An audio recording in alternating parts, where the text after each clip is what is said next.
Khan and team for hosting me. I've done a few of these before, and actually, I used to come to these when I was training for my FRCR, and I've since done my CCT, and I'm now a fellow in PET imaging, and also have special interest in cardiothoracics. So I've prepared a bunch of VIVA cases, and I think we're going to have 4 candidates. So I think we'll just crack on because we're already a little bit late. What I'll say is, try and refrain from putting the answer in the group until we're going through it until we're going through it together. Unless I specifically ask the audience, and of course put it in the chat, just because sometimes they can give the answer away when people are still trying to work it out. As always, if you have any questions, just you can always ask me once we're done with each candidate. But yeah, if we can have candidate one, and I'll start sharing my screen. Yes, yes, doctor, I'm here. Okay, Hi, hi, doctor. candidate one. I'm good, thank you. How are you? Yeah, I'm right, thank you. You? Good. Let me just find the right cases.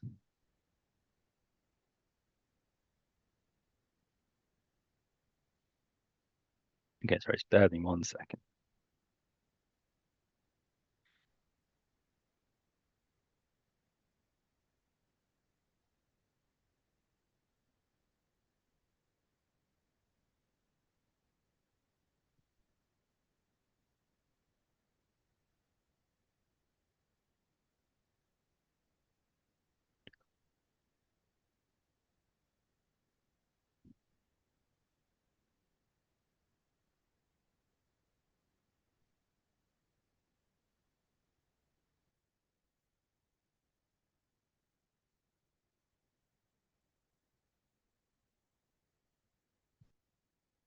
So this one load up users, it's just taking some time.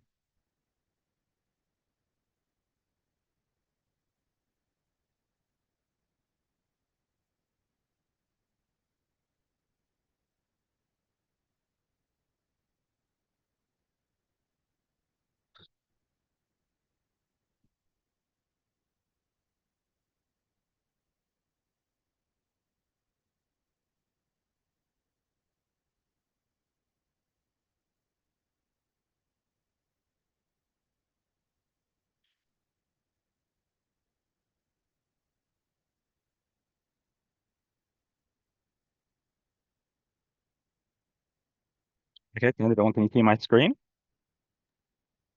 Yes, doctor, now I can. Okay, good. Let's make a start. So I'm going to present you with an ultrasound of the abdomen of a 30-year-old lady who presents with abdominal pain.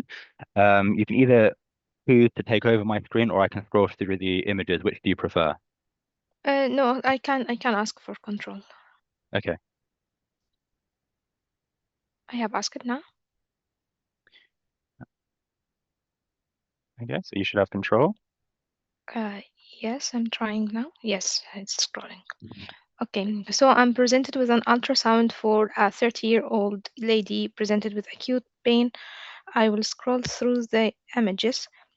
Then I will give my comment.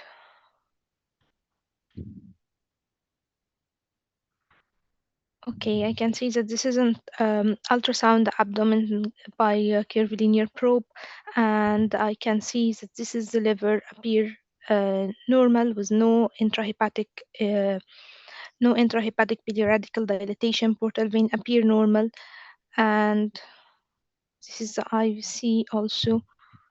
Kidneys. Okay, sorry, taking some time. Yeah, you can. And this is the gallbladder also appear normal with no Yeah. gallstones, and CBD is not dilated. The spleen appear normal with the splenic hilum vessels. Yeah, okay, so this is the abdomen. I will go to the pelvis. I think it's What do you think of the lower. position of the liver? Sorry, What do you think of the positioning of the liver? the liver. The liver. I think I can't see the expected volume for the right lobe. Hmm. And I'm not. So this is the left upper quadrant. So what do you think?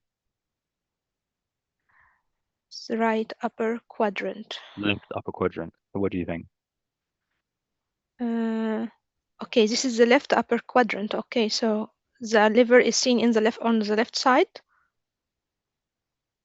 Mm-hmm. Okay. Yeah, okay, so the liver seen on the left side, and I will checking now the spleen, if the spleen is seen on the other side.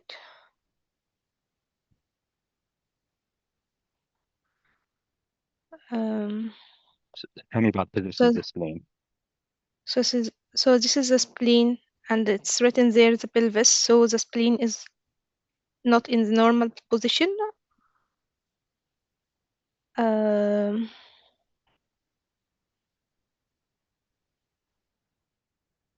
So what do you think is going on? this may be if the liver is seen on towards the left or in the midline. This may be case of heterotaxy uh, Okay. or situs inversus if the stomach shadow is seen on the left side. Okay, that's Uh, fine. That's fine. We stop there. So if you give me control back, the patient um is being worked up for pregnancy, so they're going to have a CT scan, which I'd like to show you. So if I just can just show you that. okay.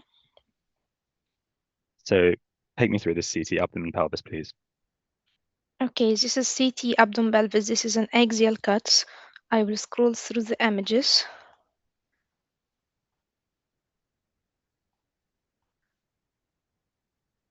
And the image that the first cuts confirms that the liver is seen on the left side, and the stomach shadow the stomach is seen on the right side. So this is confirms the heterotaxy. I like also confirm this is the aorta, the IVC on the left side. Can you be more specific? And What would you call this? this is situs Okay, yeah. inversus Go and to the the pelvis, please. sorry, Go to the pelvis, please. go to the pelvis. Okay.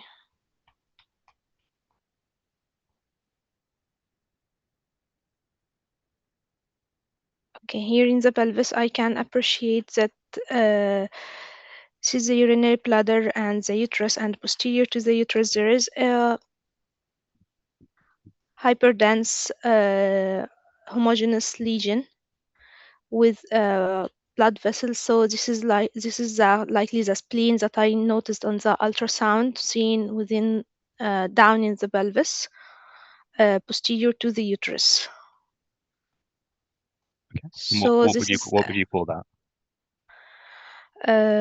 this is ectopic spleen, but or wandering spleen. I don't know if it has a specific name in the pelvis, but it's seen ectopic in the pelvis. Okay, that's fine. Stop there. And the patient represents 1 month later with acute abdominal pain. So take me through this CT, please. It's just loading. Let's give it a second.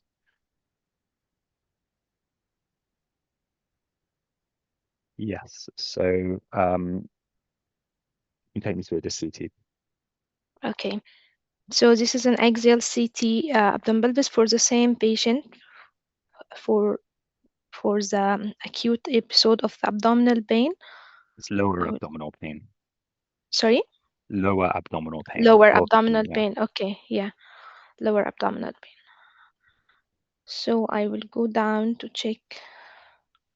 This is the spleen, and it shows now heterogeneous heterogeneous pattern. So yes, and this is the hilum, and I think this is the splenic vein. It shows thrombosis. That it's no enhancement of the splenic vein with heterogeneous pattern of the spleen. So it's likely represent the splenic areas of splenic infarction in it, which might be the cause of the pain. Okay. Is there any other imaging you'd like to look at to help confirm your diagnosis? Uh, this is the portovenous phase, and uh, I'm just going to show you the arterial phase. Moving in there. yes, Thank you. yes, please.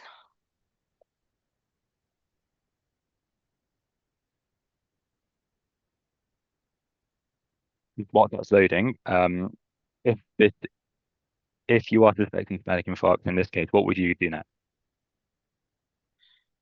First, because the spleen is is in ectopic position, so it will be more um, have more incidence to if it's volvulus or pedicle pedicle. What would you advise the medical team to do next? Advise the medical team maybe if this is due to maybe surgical team need to have to if there is a torsion there of the splenic hilum, they need to be retorted and check if the spleen is gangrenous. They need to remove it, or maybe ask Okay. advice from the intervention team to have embolization for the splenic Okay, that's fine. artery. Yeah, I agree. Thank you. We'll move on to the next case. Thank Um, you. so hopefully we get this up. Okay. Okay, this is a CT abdomen pelvis for a middle-aged gentleman presenting with abdominal pain, How old is the patient? Sorry. about 40 years old. 40. Okay, presented with abdominal pain. So this is a CT axial CT abdomen. Uh, should I request for control again because I can't scroll Yes, now. yeah. Yes, please. Okay.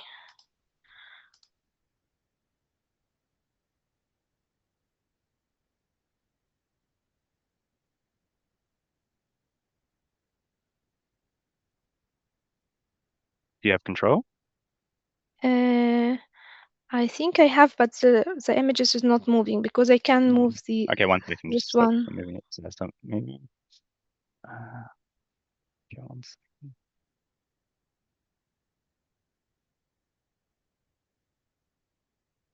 So I was trying to refresh this one. I don't know, it's not loaded properly. We'll come back to that one.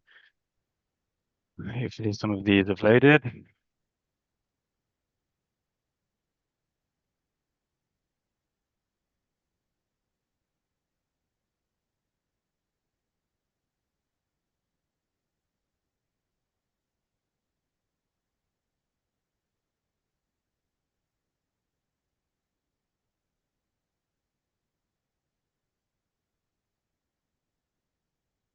Okay, here we go.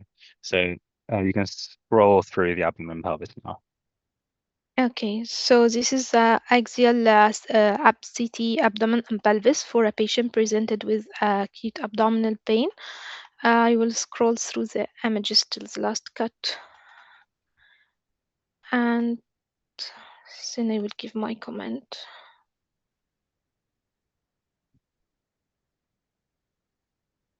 Okay, so while I'm scrolling, I can see that the patient has um, significant subcutaneous edema noted, and also there is a patient had an oral contrast, and this is likely to be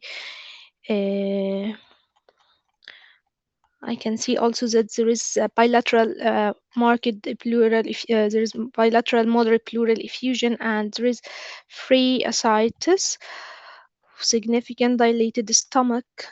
I will go through It's it. complaining of flank pain. Sorry? It's complaining of flank pain.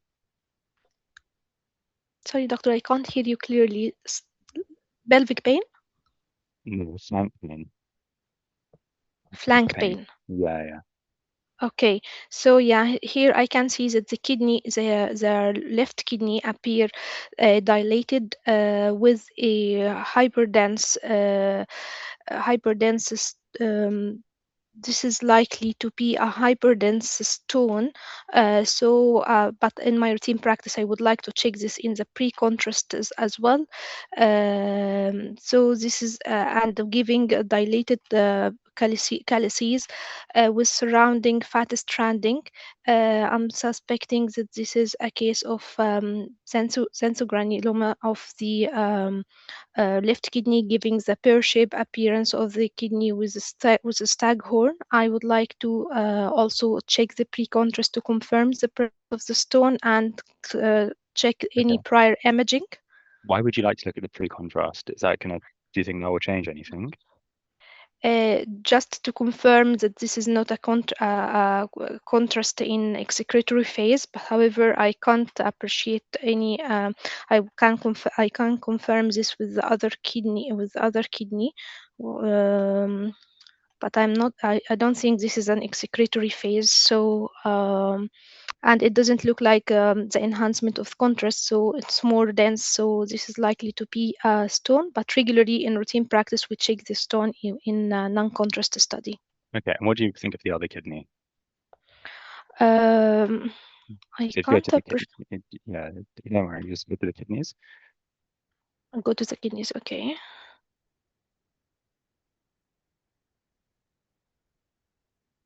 yeah, this is the left one. So what do you think is going on? And the right kidney, I can't see the right kidney. I think this may be surgically removed because I can see here there is I think this is surgical clips. Okay, so you So, think they've had a, so the patient may have a previous nephrectomy, and this patient also had this problem in this left kidney. So this will be an emergency finding. I will let the referring clinician know and the urology team about that's the fine. patient. How do you manage this condition?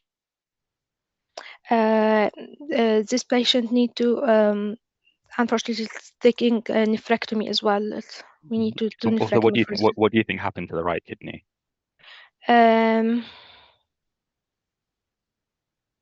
Maybe it was bilateral and the right kidney has been removed. Okay, all right, that's fine. Thank you. We can stop there. Let's hopefully some of the other cases have loaded. Okay. I don't know why this is not loading.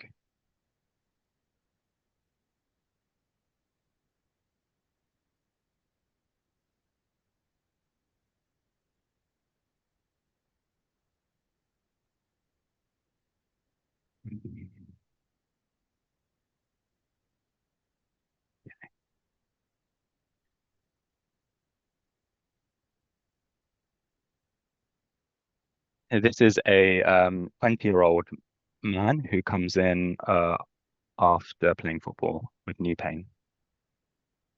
Okay, this patient presented with knee pain after playing football, and I'm presented with a frontal radiograph of the knee, which I can appreciate that there is a tiny bone flake noted at the lateral aspect of the lateral tibial plateau. This is in keeping with second fracture. There is no other acute fracture noted or dislocation in the AP view. In my routine practice, I would like also to check the other orthogonal view if possible. Don't worry, I don't think we have much. Yeah, continue with this view. Okay. Okay, so yeah, so this is likely to be a second fracture.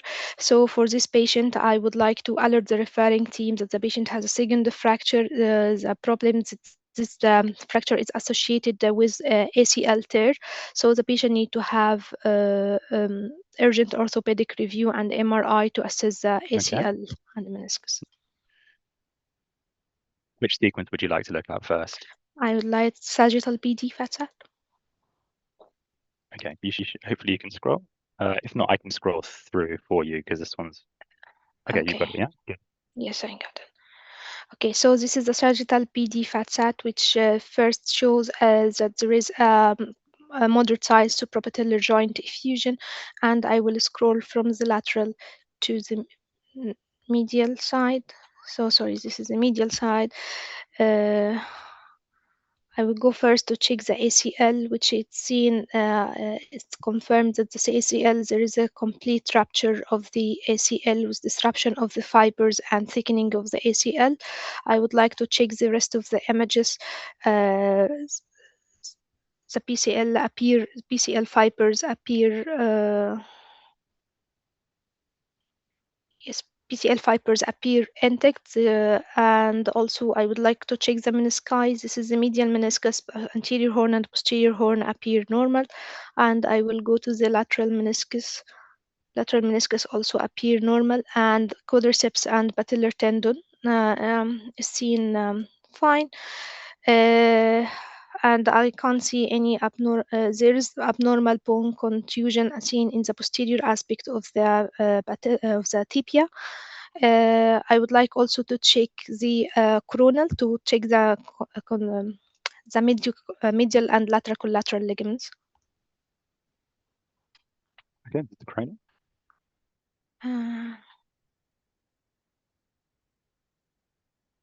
Yes, the medial collateral ligament appear intact. What do you think of the pattern of injury? Sorry? What do you think of the pattern? I'll put it back on the sagittal view. What do you think of the pattern of injury? Pattern of injury. I'm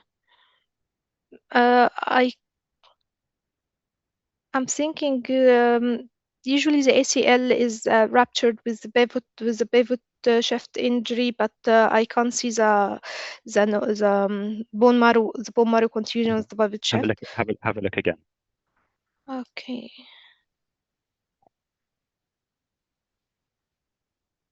There is a posterior tibial marrow change. Where else would you expect contusion in pivot shift? You told me there's posterior tibial contusion. Yes, and here also in the fibula, this is the medial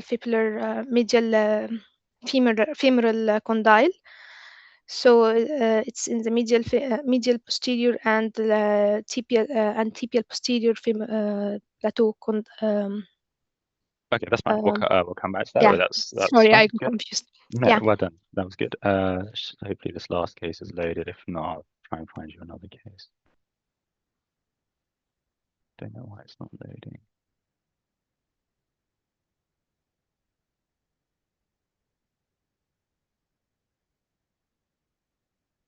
Okay.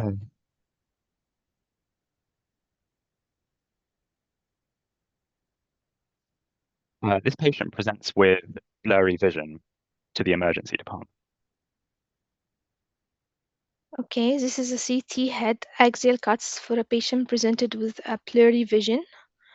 I will scroll from top to bottom.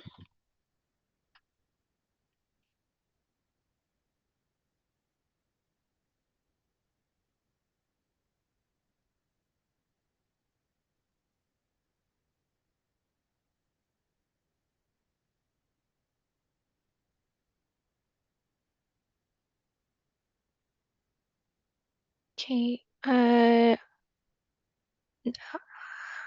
No abnormality has catched my eye in the first look, so I will go through the areas. So as the patient comes with blurry vision, I would check that there is no any occipital infarction, no hypodensity noted within the brain, and there's no midline shift noted, no effacement of the sulci. Okay, and no hydrocephalic changes. Basal ganglia normal. Yes. Where are your review areas for if someone comes in with blurry vision? I would like to check the optic nerves to see if there is any any optic lesion. Also Okay, optic check the nerve's normal. cavernous sinuses. Check Cavernous sinus is normal. the pituitary area and check if there's any optic Yep, it's chiasm normal. compression. So I also check the brainstem for the midbrain and the Okay, bones. so on examination, the And patient has so, unilateral blurriness. Unilateral. Okay. So I would check the occipital lobe if the patient has It's fine. any There's no stroke. infarction. There's no So infarction. no infarction. Um, check Okay, in a the patient with check unilateral blurriness, what's your review area? So the parenchyma is normal. the brain parenchyma is normal. Okay. Check the vessels, also intracranial vessel, to make sure that there is no hyperdense vessel sign. Yeah, that's fine. Review the orbits for me. Refuse orbit. Okay. Okay. So on the right side of the orbit, I can see that there is a calcification noted within the in the globe. There is a focus of calcification, which I would like to check this That's fine. also. That's normal. Normal. Mm. Okay, and the lens. Um, So what do you think about the right globe? sorry, globe. There isn't. Okay. I think there is a posterior to the lens. There is there is a hypodense lesion noted, and it's medial. It's lateral to the, but it's intraglobal, So what's your differential for this? intraocular lesion. Yeah. What's your differential? Um, so it's not enhance. I would like to check this in post contrast to see if this lesion is enhancing or not. On this imaging alone, what's your differential? In this imaging alone, this may be intraorbital metastasis, soft tissue metastasis. If also maybe there's no calcification, so maybe Do you know intraorbital tumor, which tumors metastasize to the orbit? melanoma, and most common melanoma, and the breast also can metastasize to the orbit. Okay, good. Stop there. Okay, Cam, I'm going to take over. So if you stop controlling my screen now, so we're going to stop there because Yes. I want to give you some feedback for 5 minutes so that we can open up the chat for questions now. So we'll go back to the first case. That was really good. Sorry, I was being harsh on purpose just because sometimes that's what they're like in the exam. But if we now review the images, so we'll go back to case number. Let's start with this case. So this was the xanthogranuloma uh, pleuritis case. Sorry, my pack's just being a bit dodgy. Okay, let's start with this case because it's actually loaded. So I think you did very well here on this case. You picked up the abnormality straight away. So hopefully people can see that. If you have any questions, you can ask me in the chat. But there's a fleck of bone there adjacent to the lateral tibial condyle. So this is in keeping with a second fracture. I think, Canon, you're very good, but sometimes you need to get to the diagnosis quicker and move through the case because this is the X-ray, right? And there's going to be something after this where you need to spend time on. So for this, I would just say this is a frontal knee radiograph. I can see that there is a fragment of bone adjacent to the lateral tibial condyle in keeping with a second fracture. These are commonly associated with ACL injuries, and therefore this patient will need MRI imaging. You can just keep it short and sweet, and then you can say, okay, I would like to see the lateral, and there's normal bony alignment, etc. But just kind of get through the X-ray so we can get to the MRI. But otherwise, it was very good. Um, oh, sorry, can you guys not hear me properly? Just as your voices keep cutting, doctor, not. Interesting.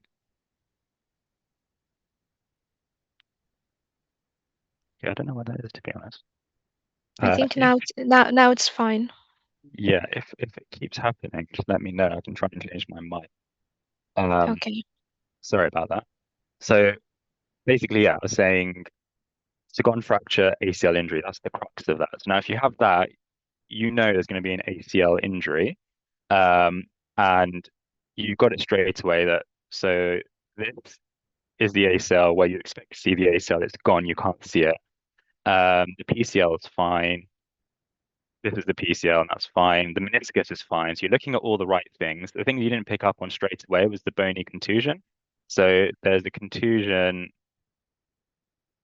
here on the lateral femoral condyle. Okay, this is lateral. You called it medial, and there's a contusion here posteriorly, posterior lateral tibial condyle. So this is your typical pivot shift injury. And this is a classic 2B case. So just learn the different bony contusions. But this is kind of the one that they'll show you commonly. Obviously, there is a suprapatellar effusion. The other things to look at would be the MCL and ACL. The MCL and lateral collateral ligaments. The MCL is here. That looks like there's an MCL strain because it looks a bit thickened and there's fluid around it, but it's not torn. So that's the other thing to note. So ACL injuries tend to come with meniscal and MCL injuries as well. So just always look out for that. But otherwise, that was very good. On the xanthogranulomatous pyelonephritis case, um, I think you kept saying that you'd like to look at previous or any non-contrast imaging, but I wouldn't necessarily. I mean, are you saying that you can't confidently call it xanthogranulomatous pyelonephritis? I think this is quite convincing. It's not going to be a contrast because you've got dilatation of the calyces around it. So why are you just getting density Yeah. here and not there? So I would again just get to the point quicker, say this is a staghorn calculus, there's a bare pore morphology to the calyces, or there's calyceal, gross calyceal dilatation, there's stranding and fluid around the kidney. This is in keeping with xanthogranulomatous pyelonephritis. I note the patient has also had a right-sided nephrectomy as evidenced by an absence right kidney with surgical clips in the retroperitoneum. This could be because they had previous xanthogranulomatous pyelonephritis of the right kidney. Okay, so a couple of things, feedback that was good. You picked up the diagnosis. That's very good. So, you hope you passed that case. The only things are just, yeah, I think you missed the fact that they had a nephrectomy. I had to push you. And I think you called it xanthogranuloma rather than xanthogranulomatous pyelonephritis. So just the terminology, but otherwise it's fine. Um, yeah.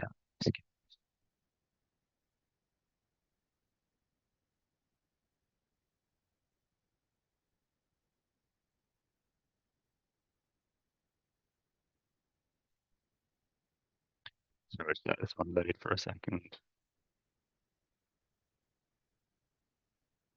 So for this case, this was the first case we started with. This is a difficult case. Um, we'll just start with the initial. I know there was a ultrasound. So the ultrasound basically showed that the liver was on the opposite side. So there was situs inversa. Because if you looked at the other images, you could see the aorta and IVC were reversed. The liver's on the other side, and obviously on the CT, you can see the heart's on the other side, and the pelvis contains the spleen. So this is a wandering spleen. This is a wandering spleen, and the patient has situs inversus. So those are the main findings here. There's also, I mean, I wasn't too bothered about if you pick this up or not, but there is a pseudoaneurysm of the splenic artery, but I don't think that's fair to necessarily pick up in the time I gave you. So the key points here are situs inversus and a wandering spleen in the pelvis. I think um, I think on the next, so if you guys look at the position of the kidney, so it's deep in the pelvis, and look at the orientation of the splenic hilum. And again, maybe if you look at it on coronal, it's more obvious.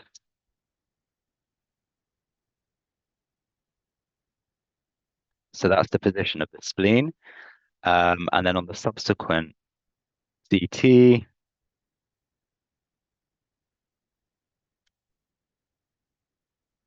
so someone's saying they can't see my screen. Is that really the case?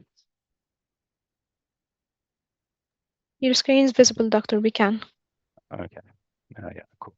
So remember what I showed you, the position of the spleen has changed. So remember, Mm, it was in the opposite. It was kind of deeper in the pelvis, and you can tell the hepatic hilum, the splenic hilum has changed position. So this is mm, a wandering spleen which is torted. It's spun along its axis, and it's now infarcted, which is why you've got this heterogeneous hypo enhancement, and you can see the vessels going up to the spleen, swirling. Yeah, so that's something mm, that you can comment on as well, which I don't think you did. So you'd be like the splenic vasculature swells to the level of the splenic hilum. The position of the spleen has changed. It's hypoenhancing. This is in keeping with a splenic infarction. And the thing I wanted you to say is that treatment for this would be essentially, if it's an infarcted spleen, it would be a splenectomy. There's nothing you can do once the spleen is infarcted. You said detorsion. Yeah, I mean, I'm not aware of that, but that sounds reasonable. But ultimately, if it's infarcted, much like testicular torsion and infarction, once it's infarcted, you can't save the organ. So this patient went on to have a splenectomy. And then the final case, what was it? Sorry. I think we've gone through all of them, haven't we? Yeah, the brain case, sorry. It's just this one's being a bit challenging to load. So the key finding here, even if it doesn't load, I think that was just a soft tissue density within the orbit, and it took you some time to get there. Whenever you have unilateral blurry vision, make sure you review the orbits, and your differential was good. Your differential was very good actually, because this case was a case of melanoma, and metastasis is the first thing you think of. So melanoma, lung, and breast are the three things that go to the orbit. If it's outside of the orbit involving the muscles, you're thinking of lymphoma, IgG4. So those are the other things to think about, but this was intraorbital. Do you have any questions, or does anyone from the chat have any questions? So the patient, as someone said, with xanthogranulomatous pyelonephritis with a solitary kidney, what will be the management? To be honest, I don't know, but you would say consideration of nephrectomy, referral to urology, because that's what the normal management is. But as you said, if there's only a solitary kidney, will they manage it in the same way? I don't know, but good question. Brain case diagnosis was melanoma, but metastasis is what I expected. Cool. Should we have candidate two? So, good evening. Hi, candidate two. Just give me a second. So I'm going to try and hopefully they load a bit more easily this time. So just give me a second to load the cases.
Okay, candidate two. I'm just going to share my screen now. Just give me 1 second.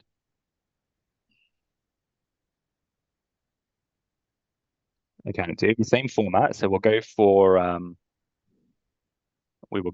for 4 cases, or aim for 4 cases. Don't worry if you don't get through everything. And then I'll give you some feedback at the end, and hopefully that won't take more than 30 minutes. So I'm going to start your time now. So this is a young lady who presented with lymphadenopathy, and she's gone on to have the scan. So talk me through it. Am I audible? You're audible. I can hear you. Yeah. I'll just request for remote control. You don't need control for this one. Don't worry. Oh. Okay, I've been provided with the frontal projections of nuclear medicine scan, where I can appreciate that there is a normal contrast, normal radioisotope uptake in the heart, brain, and in the bilateral kidneys, with isotope seen in the urinary bladder and ureter. I also see that there are multiple areas of increased uptake in the region of the mediastinum, in the supraclavicular region on the left side. I also see multiple focal areas of uptake in the left axilla. So I'm suspecting these areas of uptake to be seen in lymph nodes. And these multiple lymph nodal uptakes in the above mentioned areas, I'll be suspecting a lymphoma. Okay, so what scan am I looking at? This is a PET scan. Okay, and what do we call this image?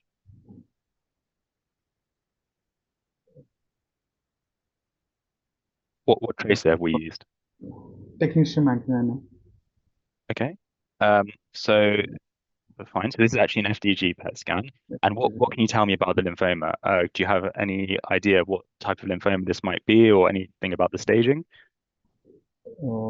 Yeah, since lymphomas are stage, depending on whether they are crossing the diaphragm or not, if they are located from in one aspect, like all these lymph nodes which are enlarged are seen in superior to the diaphragm. That's why I'll be considering these to be stage one. Okay. And that's fine. And what are some relevant negatives? What other areas might you be looking for in lymphoma? To, I'll be because lymphoma can involve solid organs also, so I'll be looking for the kidneys, liver, or other solid organs which would the can kidneys be. and liver be the first thing you look for? Is that the Uh, typical place that lymphoma would go to? Lymphoma will primarily can involve the other lymph nodal organs. Can also involve the lungs and can involve. So on this given image, I see that the lymph nodes are only involving the mediastinum and the supraclavicular and axillary group of lymph nodes. There is no other abnormal area of radius uptake. That's fine. That's fine. Uh, okay, thank you. And That's fine. We're done with that case. Um, this is someone who presents with shortness of breath. They're about 40 years old. so this is a frontal radiograph of a 40-year-old male patient who is presenting with shortness of breath. Uh, the first striking abnormality which I see is that there is a well-defined radiopacification over the right hemithorax, and I can see that there is a positive hilum overlay sign noted. Uh, this lesion is well defined, round to oval, and is likely arising is intraparenchymal, involving the mid zone of the right lung. Mm, the left hilar appears normal. The rest of the lung fields appears unremarkable to me. Mm, this lesion shows a central foci of increased density. This could represent a calcification within the mass lesion. I am not able to see any Okay, where do you pneumothorax. think this? Where do you think this is? Um, this looks to be intraparenchymal to me, as I can well appreciate the margin superiorly, laterally, and inferiorly. Part of its medial margin is not well appreciated. So where, yeah. So This where do you think this is based on that? so it is abutting the mediastinum, can be a mediastinal mass. However, the broader base. So I'll retract my statement because I see that the broad base is towards the mediastinum and hilum ovale sign is present. So this could represent an anterior mediastinal mass. Okay. And what do you think about the ribs?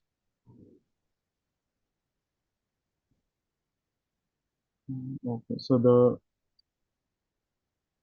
the posterior fifth and sixth ribs are splayed. There's splaying of the posterior fifth and sixth ribs. So this means that since there is a positive hilar overlay sign, this is a posterior mediastinal mass. And in a posterior mediastinal mass, which is causing splaying of the ribs, I'll be suspecting this to be a paraspinal mass, could be a nerve sheath tumor. I'll be conveying my findings to the reference clinician and would want to advise a contrast on CT for the same. Okay. And what's your differential for a posterior mediastinal mass? You've told me nerve sheath tumor. Is there anything else? Other neuronal tumors like neuroglioma and Yeah, that's the same. There's anything not nerve sheath and not anything other than a can neural. be can be a paraspinal muscle abscess. Um, uh, in a parent spinal location, there can be also extramedullary hematopoiesis. Okay, that's fine. And what would you like to do next? I'll want to do a contrast enhanced CT. Okay,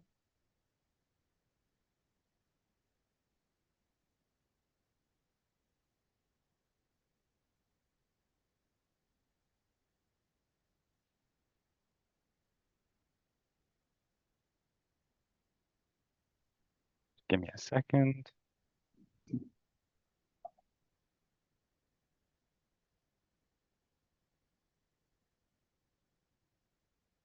Okay, you should be able to take over my screen so you can scroll through this.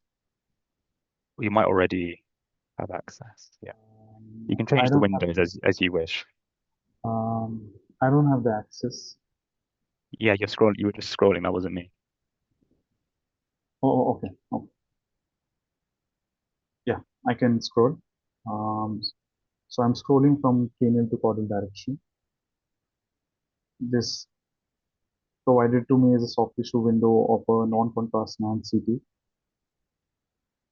and I can visualize that there is a posterior mediastinal mass lesion, which is of soft tissue density, and it is extending into the spinal canal to the widened neural foramina.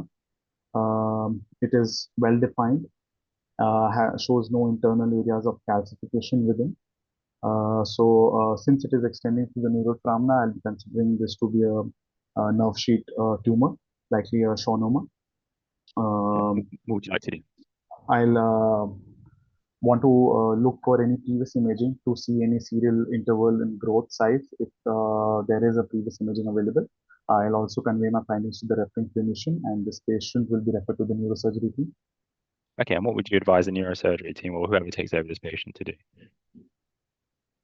Um, uh, Are you convinced? Are you definitely sure that's a nerve sheath or a schwannoma? no, an Can you MRI. diagnose that on the basis of a non-contrast CT? No. MRI. I'm suspecting a nerve sheath tumor because it's Okay, extending so into if you just the let me take and control back, I'll take the control. Thank you. What sequence would you like? like a T2 weighted sequence. A T2 weighted what? Axial, Uh, sagittal? Excel T2 weighted sequence. Okay, I think it's okay. You can control. Yes. So scrolling through the Excel T2 weighted sequence, yes, I can appreciate that there is a heterogeneously hyperintense, well-defined solid mass lesion, which is extending into the neural phenomena as seen in the CT scan also. The signal intensity is heterogeneous with few areas of internal cystic degeneration. Um, Looking at the spinal cord shows no internal edema or compressive changes. I just want to look at the post-contrast enhanced sequence. Okay. If you just let me, thank you.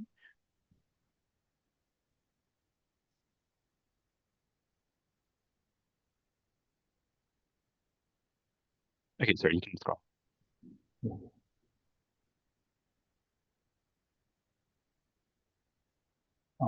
So in my routine practice, I'll actually be seeing pre-contrast and post-contrast together to look for any contrast enhancement within the tissue. Here I So can I'll quickly appreciate. show you. If you just let me, I'll quickly show you the pre-contrast. Okay, that's the pre-contrast. Yeah. Okay, this is the post-contrast. So there is definite heterogeneous enhancement within the lesion, and my top differential in this case will be a neuronal based tumor, likely a schwannoma, and I'll convey my findings to the Do you know referee. of any ways you might, what might help you differentiate between a schwannoma and a neurofibroma? Um, so typical targetoid sign is seen in cases of um, schwannoma, where there is eccentric, where there is peripheral, there is more central enhancement compared to the periphery. Um, Hmm. Okay, that's fine. Move on to the next case. Um,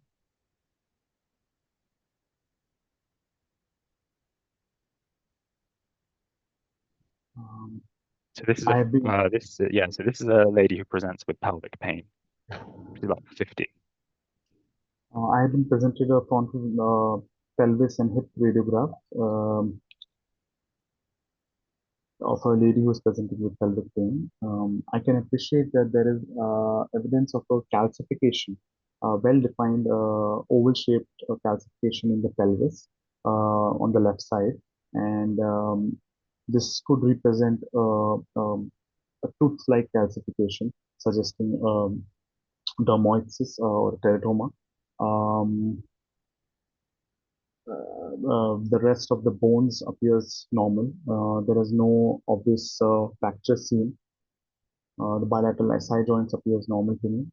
So in my routine practice, I'll convey my findings to the reference clinician and will be uh, advising ultrasound first.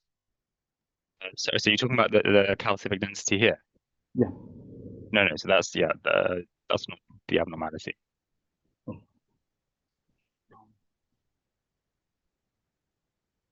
So the patient is presenting with pelvic pain. So look I'll at the just go bones. through. Yeah, I'll just go through the rest of the bones.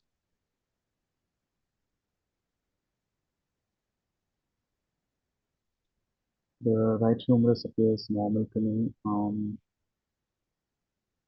Left humerus is normal. Just looking at the sacrum, I cannot appreciate the sacrum very well, and there appears to be soft tissue density, soft tissue opacification in the region of the sacrum uh, on the right side. Okay. Um, And in terms of metastatic disease, where does that commonly go to in the pelvis? it goes to the superior inferior pubic rami and to the long bones, to the femur. Okay, so when you Yeah. interrogate those areas. So in the right inferior pubic rami, I can see in the bilateral inferior pubic rami, I can see there is ill-defined lytic lesions noted, and these could represent metastasis. That's fine. So I'm going to show you a subsequent CT chest, abdomen, pelvis. So you can, sorry, just give it a second to load.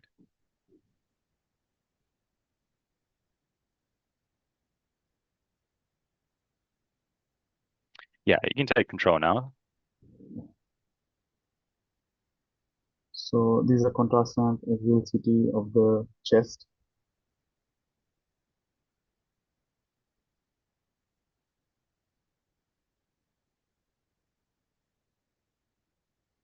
We'll just have a quick go through to the entire section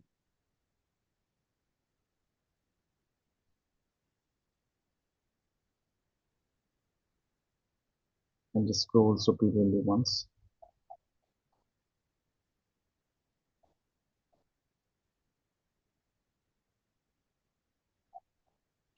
So Okay, scrolling so through what would you think the is going? axial, so multiple lytic lesions are noted in bilateral iliac bones. Scrolling superiorly, I can see multiple vertebral body lytic lesions also. These all are consistent with bony metastasis.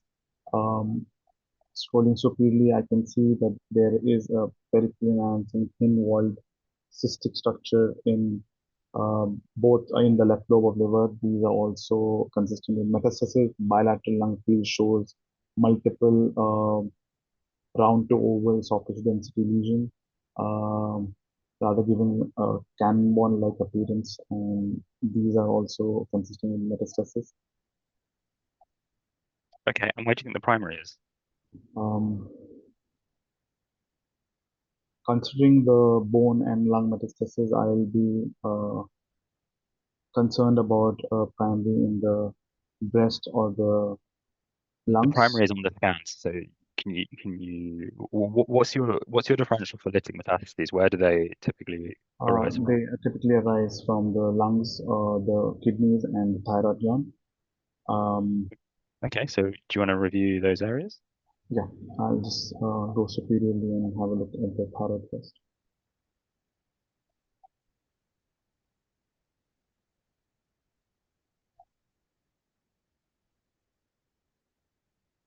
So the bilateral lobes of thyroid appear normal. There is no mass lesion or a nodule within it.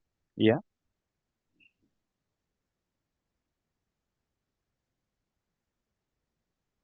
The breast tissues appear as normal. Okay, so if you look in the abdomen, Yeah, I'm just scrolling. It's a bit slow. if you hold down your left button on your mouse, you should scroll. You should be able to scroll through it. Yeah. Scrolling through the. Yeah, so there is a ill-defined heterogeneously enhancing mass lesion noted in the right kidney, arising from the upper pole. And these findings are likely suggestive of renal cell carcinoma of the right kidney uh, with the What does renal cell complete carcinoma expansion. normally look like? It will be a ball-shaped lesion. However, this lesion I am able to see it arising from the upper pole. However, it is extending through the upper pole calyx into the renal pelvis, and it is showing heterogeneously hypoenhancement compared to the liver parenchyma, to the renal parenchyma. So I'll be suspecting a transitional cell carcinoma in this case.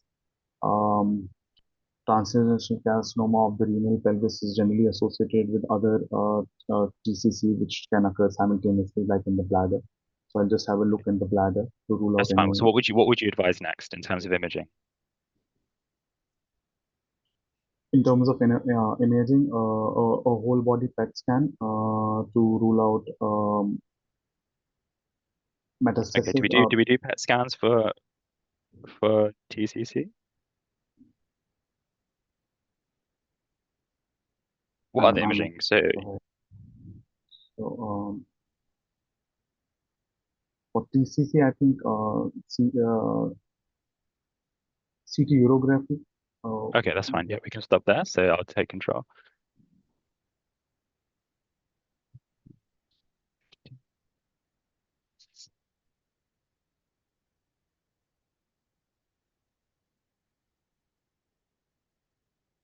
So this is a chest radiograph of a patient who presents with abdominal pain.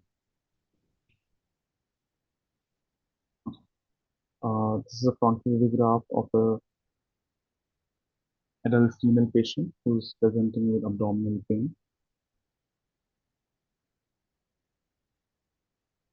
So don't worry, Um, you don't need to move the cursor because I'll uh, take control. So stop that, please. I'll just have a quick look. Yeah, just stop moving the The mouse, right, please. the right lung window appears normal to me. The left hilar appears bulky. To me, could represent a lymphadenopathy.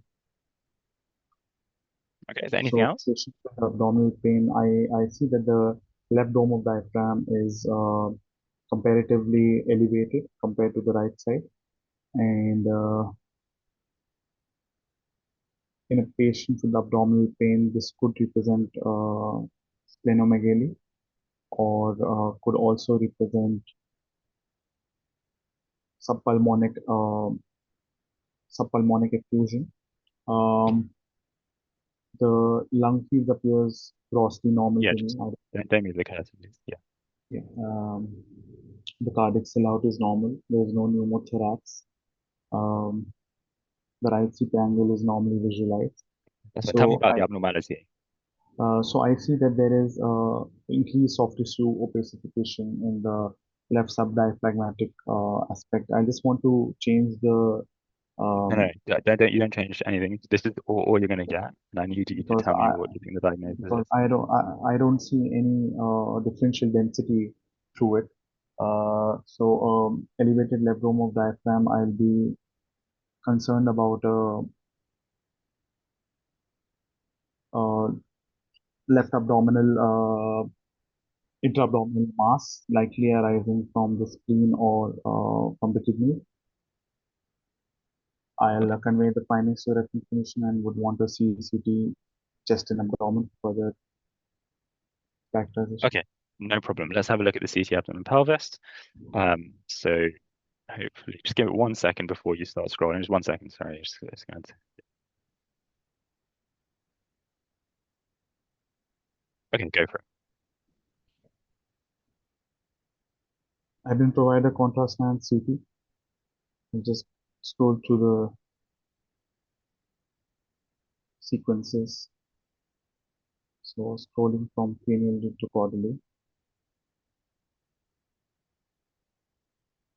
I'm just scrolling back. So focus on the area of abnormality that you saw on the X-ray. Yeah. So in the subdiaphragmatic aspect, I can see that the left kidney is normal. The stomach is over distended. I'll just scroll a bit more. So yeah, tell me about the stomach. So the stomach appears over distended to me, and there is also basal atelectasis in the left Yeah, don't lower worry throat. about Um, just scrolling. This is the cardiac portion, and in the region of pylorus, I see that there is eccentrical there's circumferential thickening, which is leading to complete luminal narrowing of the pylorus, causing secondary gastric outlet obstruction. This suggests there is pyloric stenosis, and that.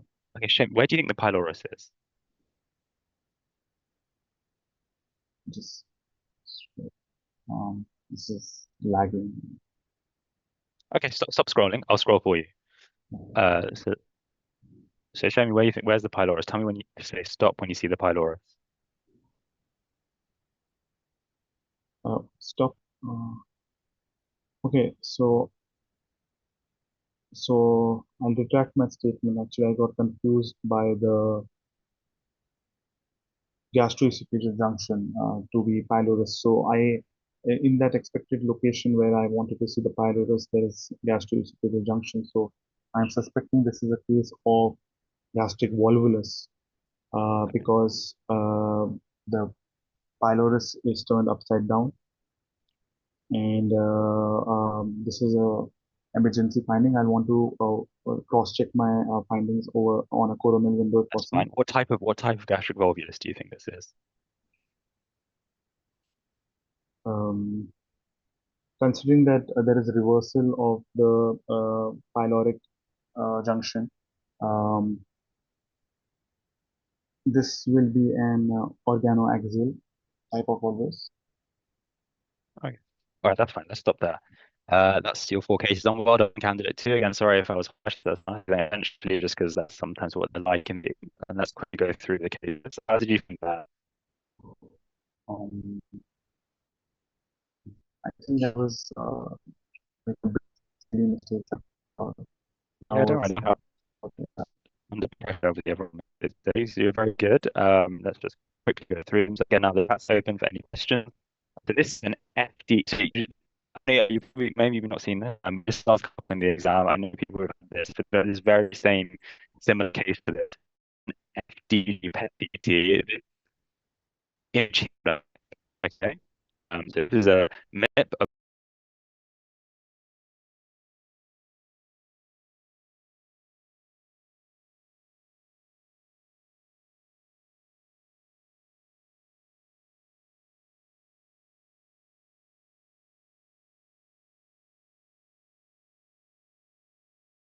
Recording in progress. made some notes and species. Yeah. So on one side of the diaphragm, not on both sides of the diaphragm, changes the same. So if it's on both sides, stage 3, one side, one, depending on the number of nodes that are involved. You don't know this lymphoma case, you might mention the in the diaphragm. So just it's on the diaphragm, or there's nodes on both sides of the diaphragm. That you the living case, but then the next all after the case, the spleen here, which means normal. So there's no involvement and there's no marrow involvement. Those are the two areas that lymphoma involve. That will change staging. Just keeping it simple, there are contiguous nodes within the neck, mediastinum, and the diaphragm, infra diaphragmatic lymphadenopathy. There's no evidence of splenic or bone.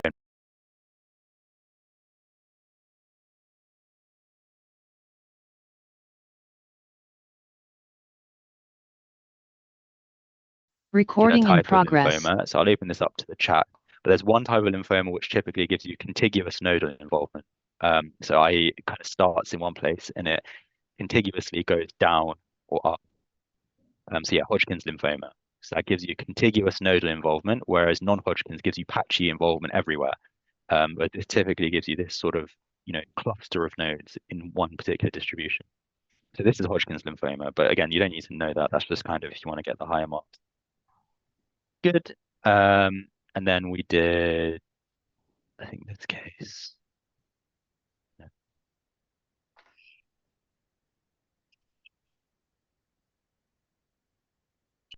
Okay, as whilst that's loading. Any uptake in the right elbow area? No, that's just where they've injected the tracer. Sorry, we are still being slow. Okay, let's just go over this case whilst we have it here. So I think this case is tricky because obviously it's a chest X-ray, but I'm telling you that the patient has abdominal pain. I always say this to people when they're doing any VIVA, whether it's for this exam or any exam, just stay left but be accurate in what you say, because I think you were saying things like splenomegaly. I mean, would splenomegaly really give you this appearance? It wouldn't, right? So if I was looking at this as a chest X-ray, I would say there's retrocardiac and left lower zone opacification with loss of the left hemidiaphragm. The most likely diagnosis here is a left lower lobe collapse, right? I know there's not much volume loss, but that's definitely a differential with this appearance. Alternatively, you can say, given the abdominal pain, there could be an intra-abdominal pathology, which is causing the raised left hemidiaphragm. I would like to investigate this further, given the patient's symptoms with a CT abdomen and pelvis. At that point, the examiner will sort of guide you, because obviously this isn't a chest finding, it's an abdomen finding.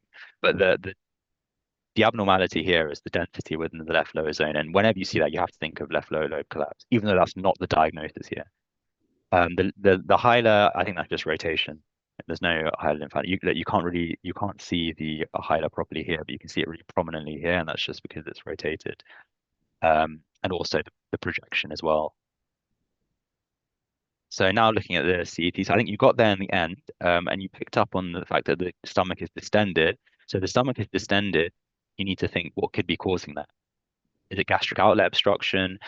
Is it volvulus? This is another classic kind of 2B case. And the way to look at it is you look at the esophagus here, and you follow it down. So the esophagus comes here. This is the GOJ. And then normally you'd expect the stomach to go this way, wouldn't you? You'd expect the stomach to go this way and the pylorus to be here, and then the duodenum to come around in a C shape. But what you're seeing here is the GOJ comes in, this is the body of the stomach, and it goes in the opposite direction, and this is the pylorus here. So the pylorus and antrum are flipped above the GOJ. So this is actually mesenterico-axial volvulus. So when the antrum and pylorus goes above the GOJ, that's mesenterico-axial volvulus, not organoaxial. And there's an increased risk of obstruction and ischemia with this type of volvulus.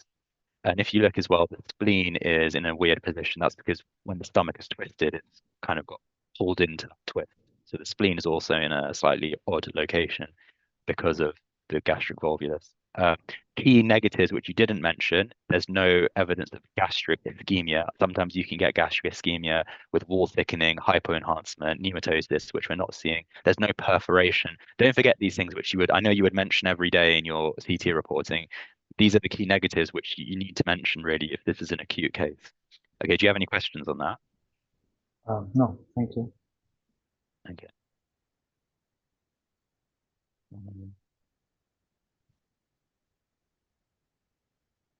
Bit of a shame that the X-ray's not loading.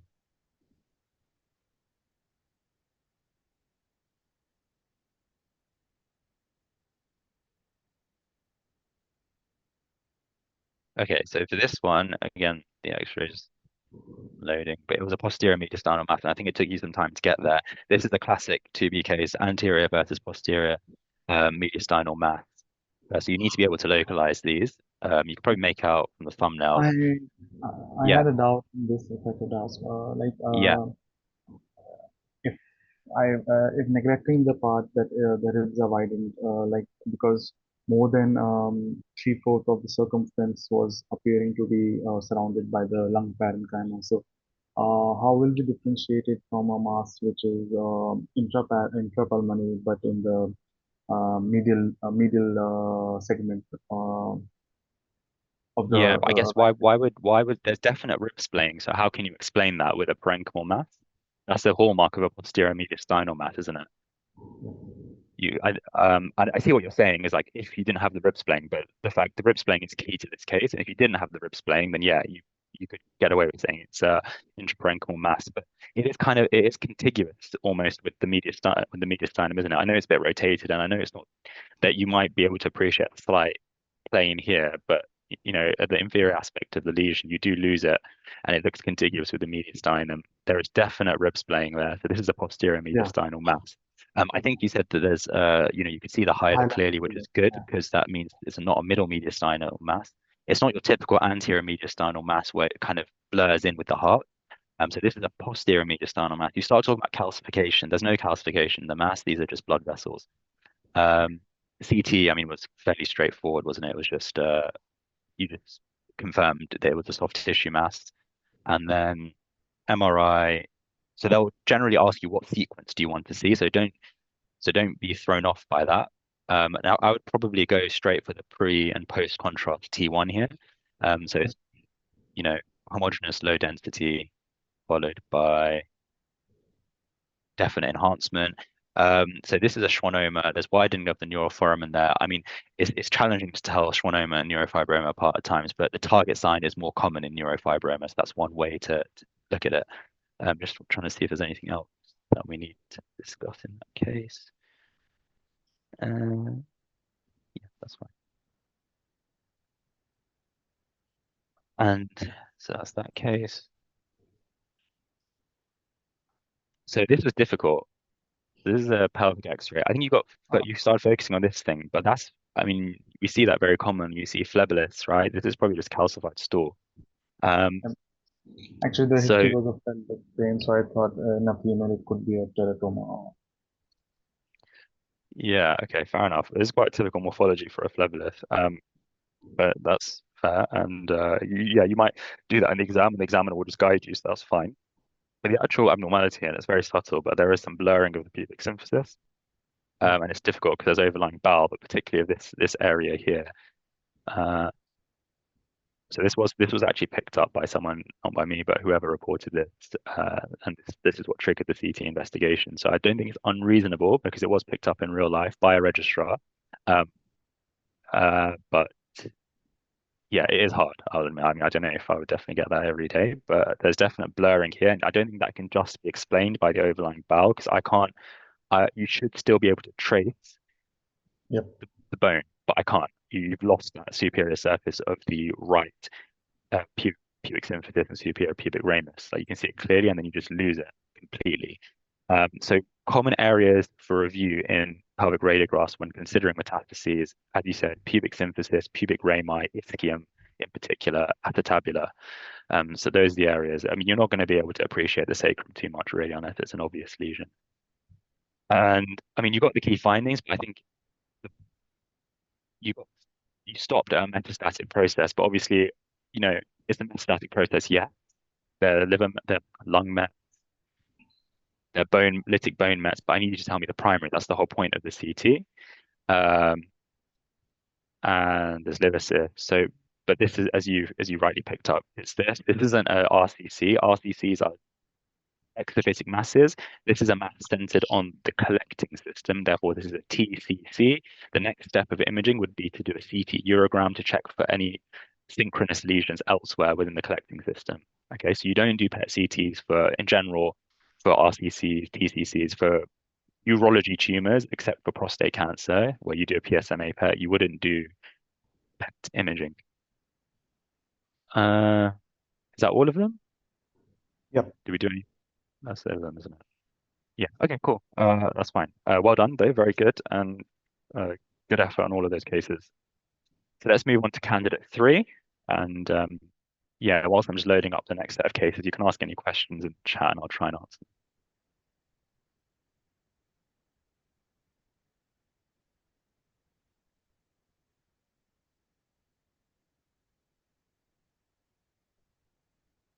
Okay, do we have candidate 3 with us? Good evening, sir. Good evening, candidate 3. Just give me a sec. It was TCC, definitely not RCC. The RCC is an exophytic mass. TCC is centered on the collecting system. Which stomach volvulus is more prone to ischemia, mesenteric, or axial?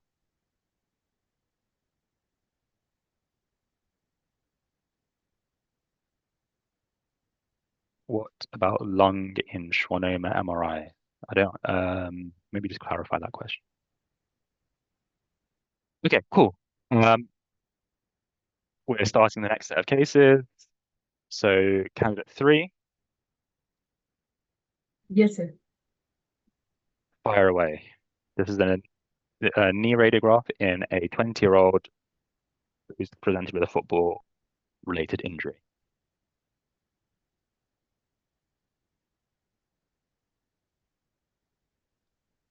Are you with us, candidate 3? Yes, sir. I can't see the screen. Oh, yeah, sorry.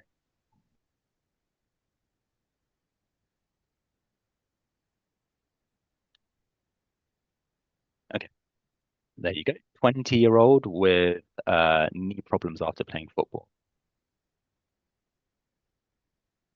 I've been presented with the frontal right knee radiograph of a 20 years old patient who presented with pain. I can appreciate that there is a prominent soft tissue noted along the medial aspect of the femoral condyle, as well as extending towards the medial side of the knee joint with a small bony fragment within it. I'm not able to appreciate any bony lytic area or lucent area within the provided images. There is there is no evidence of periosteal reaction in my routine practice. I would like to see it in any other view available as well. This is the only view that I'll show you.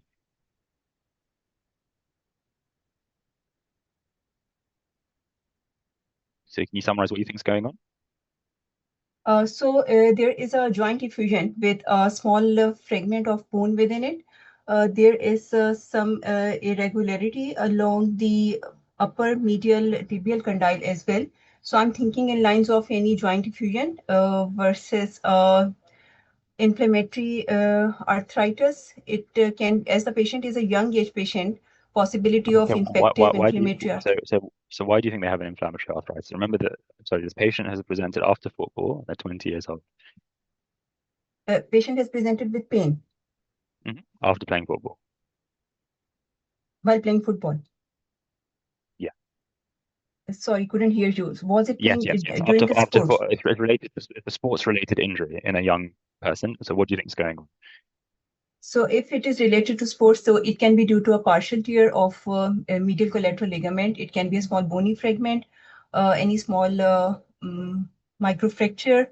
So I will be concerned about the ligament integrity. So I would like to see it in lateral for any suprapatellar joint effusion, any This is the only view. lipohemarthrosis. This is the only view you're going to see. If this lesion becomes ossified, what do you call it? It if it becomes ossified, I will call it a pellegrinized lesion. Okay, thank you. And here's the MRI. So what sequence would you like to see? I would like to see first in the coronal PD FET set. coronal PD facet. Okay, no problem. That's this. Yep, sure, you can take over. Okay. So I'm now presented with the coronal PD fat suppressed fluid sensitive images of the same patient. I would like to take a moment to scroll the imaging stack before describing the findings. So I can appreciate that there is a fluid seen tracking along the soft tissues in the along the medial collateral ligament as well as the lateral collateral lateral recess of the joint spaces. There are some bony hyperintense signals noted as well. I'm not able to appreciate any bone contusion, any articular surface defect, and there is no evidence of any periosteal reaction. I would like to see it. Up till now, the findings are suggestive of only effusion, which is tracking more on the medial Okay, collateral ligament as well so as the lateral just recess. stop for a second. So keep in mind what you saw on the X-ray and have a look at this image and tell me what's going on. So I would like to see it in the sagittal images as well. No, just have a look at the coronal only. You're not going to get access to any further imaging until I give it to you. What's going on? Okay, so Based on the would like to X-ray see findings. based on the X-ray findings. I would like to see once again the exact extent of the injury. So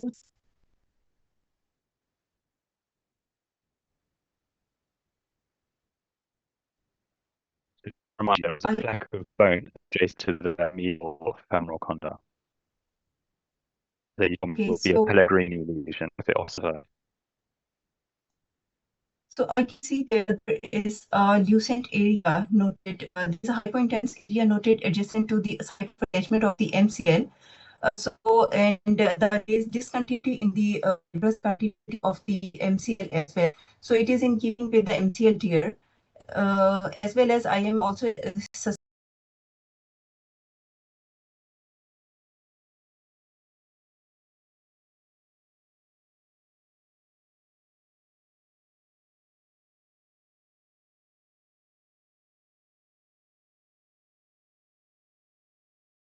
Recording in progress. Stop moving your assembly. okay. So these are the settled T2 MR images. I would like to start from the menisci. The medial meniscus, this is the ACL, and this is the lateral meniscus. So the menisci are intact. There is no evidence of any posterolateral injury. I can appreciate that the ACL is not visualized. Let me just scroll it once again slowly. In the ACL, I'd like to see the integrity of the ACL. So the ACL is torn, and there is an anterior horn of the lateral meniscal tear as well as some inflammatory changes along the patellar tendon. So the combination of findings are in keeping with anterior horn of lateral meniscal tear, medial collateral ligament tear, ACL complete tear.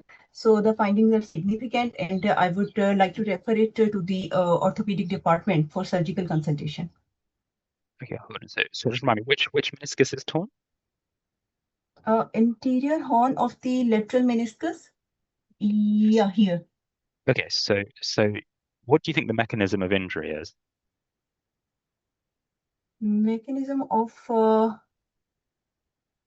injury is okay. I would like to see the axials before commenting on the What would you like to see on the mechanism of axials? any patellar dislocation, any There's association no with it. patellar dislocation. Okay, so it is. I think it is the triad. It's a triad, O-Donner triad with the MCL, ACL, and meniscal tear. Okay. Right. So this is our next case. Just bear with me 1 second because I need to load this up correctly.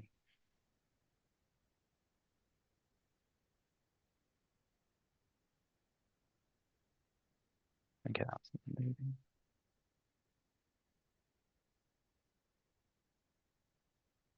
Give me a second.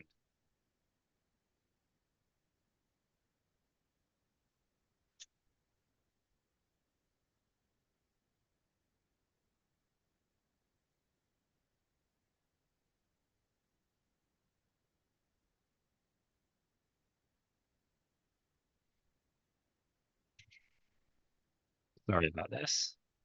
I will load, just give it a second.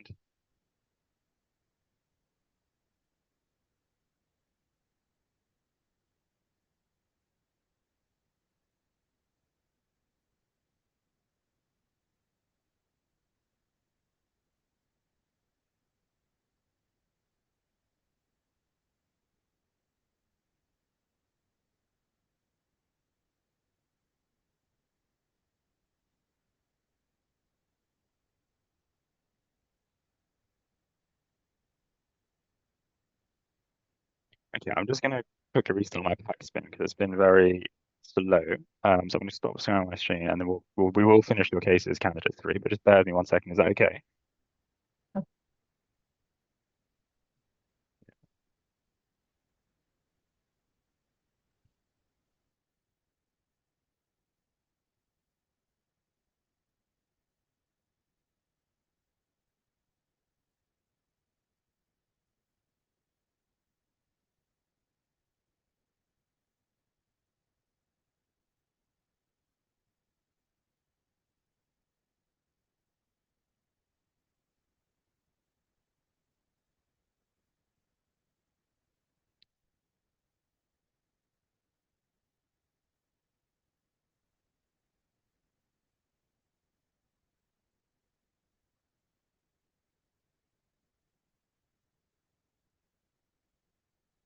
Software. So just give me a second.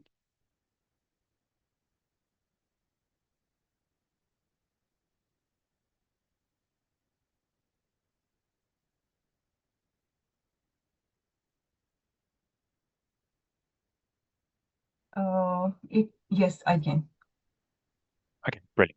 So this is a 30-year-old man who presents with chronic abdominal pain. You can scroll or you can take over. I'm asking for the request again.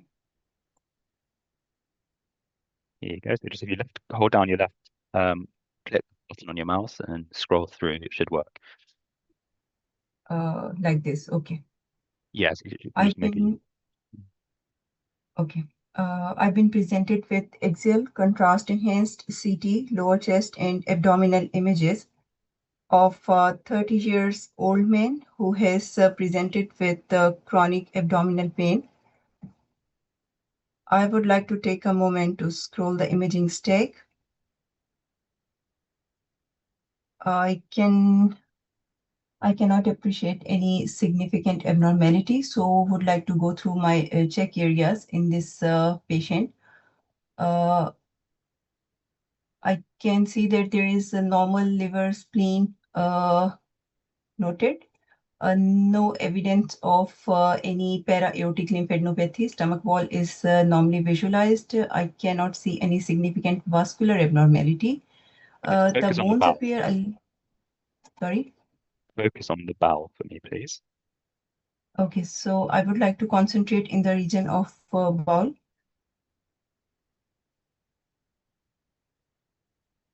So I would like to follow the region of duodenum and jejunum. There is, I cannot see any crossing of the normal DJ flexure is not seen crossing the midline towards the opposite side, towards the left side of the midline. And I would like to see the relation of the SMA as well as SMV. So there is no any abnormality noted in the relation. However, the cecum is not appreciated in the normal right iliac fossa position. And so I would like to see once again for the cecal region. I will be searching for any prominent dilated loop of the bowel in the upper abdomen. So there is a fecal loaded loop here. Probably So this is the stomach, and this is the entropyloric region. It is the duodenum, and this is the D3. And the D3 is continuing downward into the jejunal loop. So it is in keeping with malrotation. However, I cannot see any evidence of obstruction or rotation or volvulus in this current study. However, the clinician needs to be aware of the fact that the patient has malrotated bowel and it can be swallowed at any time, and patient should be concerned about it as well. Okay, that's fine. Thank you.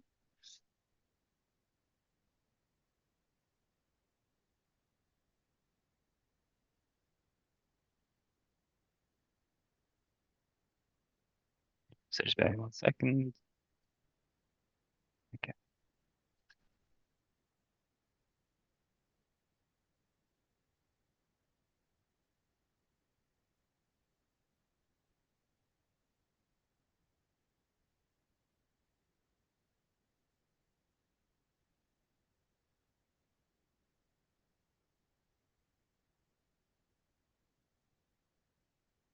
Okay, just give it a second. It is loading.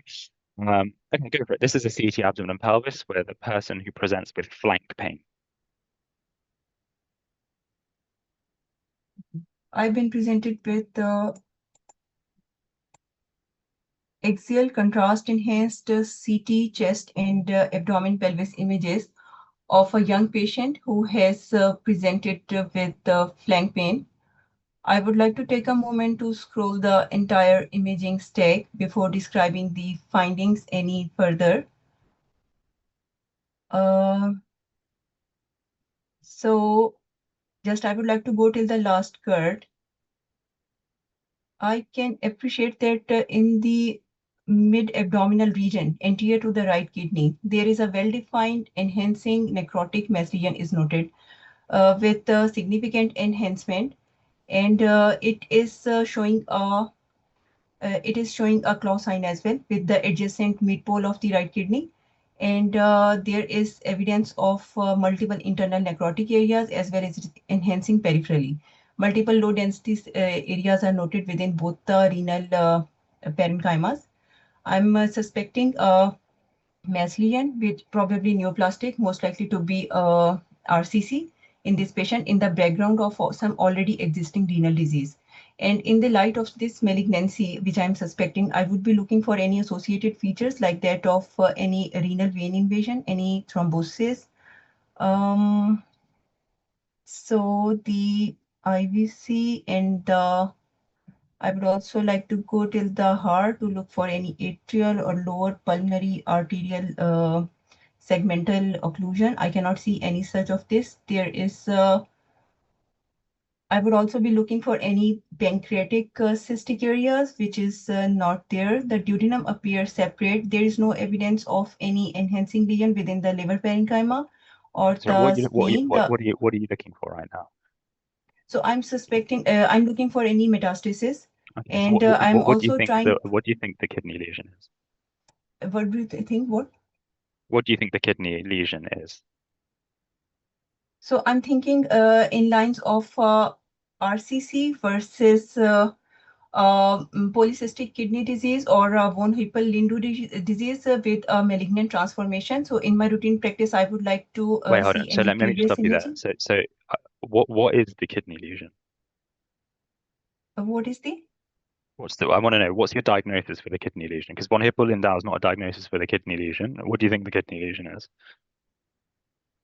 So I would like to measure the HU to look for any fat versus the cystic component. Okay, tell me your differential for the kidney lesion. And so I'm thinking in terms of any angiomyolipomas versus versus a cystic kidney disease. I would also be like to taking a history of any previous lithium intake for the cystic renal disease. Another possibility can be multiple angiomyolipomas. Let me just stop you there. So this lesion here, what do you think it is? This is most likely to be a malignant RCC. Okay, and thank you. So what do you think is going on in the background kidneys now? In the kidneys, they are cysts. They are simple cysts. Okay, so if I tell you they're not cysts, what do you think is going on? They are more likely cystic lesions. No, they're So not cysts.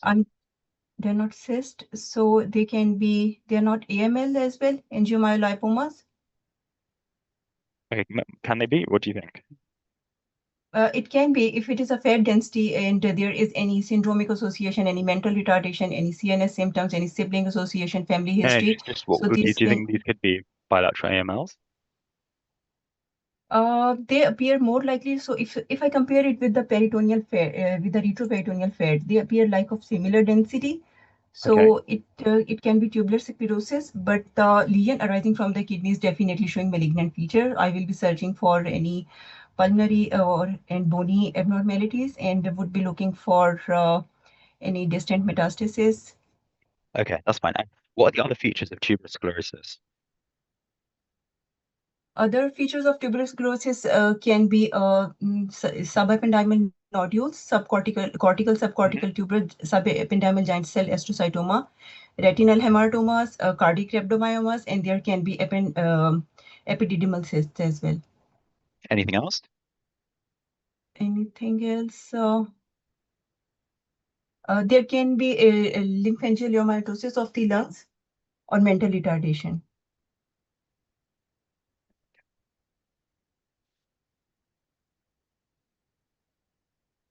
So this is scan a few months later. Let it load.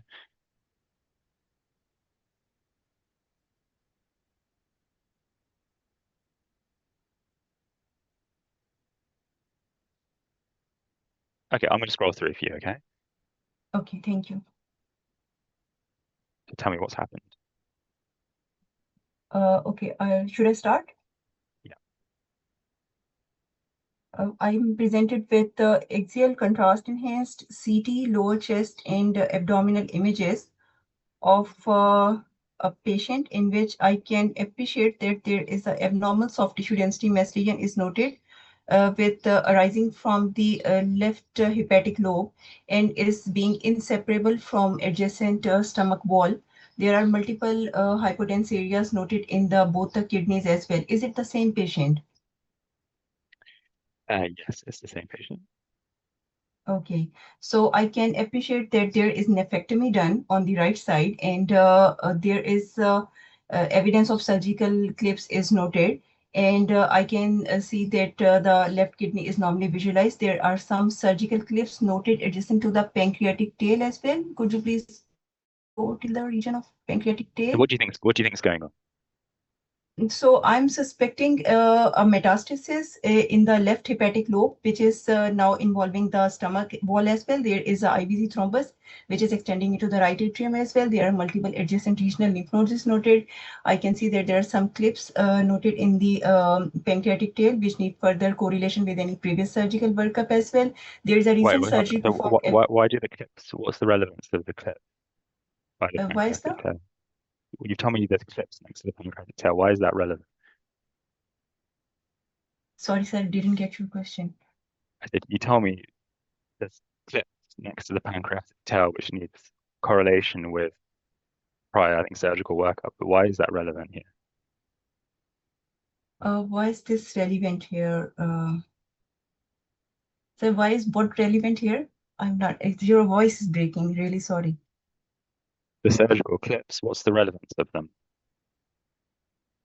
Okay, so the surgical clips on the right side, they are evidence of the nephrectomy for the lesion. And the pancreatic, I'm looking for any pancreatic cystic islet tumors or any neuroendocrine tumors, which might be in association with it. Okay. Okay, that's fine. Let's stop that. Good. So I think let's start going through the cases. So I know we only did 3 there, but I want to give you some feedback. So how did you find that? So they were very good cases.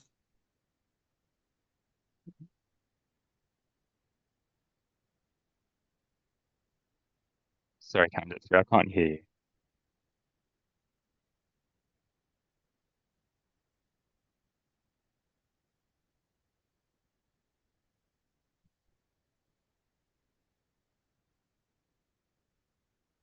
Sorry, candidate 3. Can you guys able to hear me? I'm not sure if it's Yeah, I'm me able or to hear you. okay, I'm yeah. able to. Sorry, so yeah, I said, how did you find that? So they were very good cases, very nice. Thank you so much. Yeah, that's fine. And how did you find it going through those Uh, cases? Difficult? Okay, that's fine. It's supposed to be difficult, so don't worry. You did very well. If I was to give you one piece of feedback, like you attempted all the cases, and I think I could see that you were always getting the findings. I think this is a common problem, and I think I noticed this problem more with perhaps international doctors. I would say less. Okay, I think sometimes saying more, you can dig yourself a hole and say things which are incorrect, and sometimes come across as like you don't know what you're necessarily looking at. But I know that you do know because you would always come out with a diagnosis in the end. But if we look at this case here, I think the key finding here is that there's a fleck of bone adjacent to the medial femoral condyle, and there's definite soft tissue thickening in the distribution of the MCL. And this is an injury after football. But I think you started talking about an inflammatory arthritis at one point, which, that's not the correct thing to bring up here. Do you see? Yeah, I thought I didn't listen to the football part of it. Oh, okay. Sorry, maybe it was I know my audio is chopping in and out. So the chat can ask questions as well.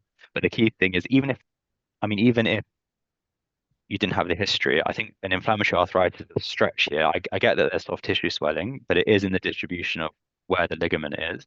There's no erosions, there's no massive effusion that we can see. So yeah, just be careful with some of the things that you're saying. And then on the MRI, I asked you what you would like to see, and I think you went for the coronal PD fat cell, which isn't wrong. I mean, it's fine. I think that's actually correct here. That is the correct thing because we're worried about an MCL injury.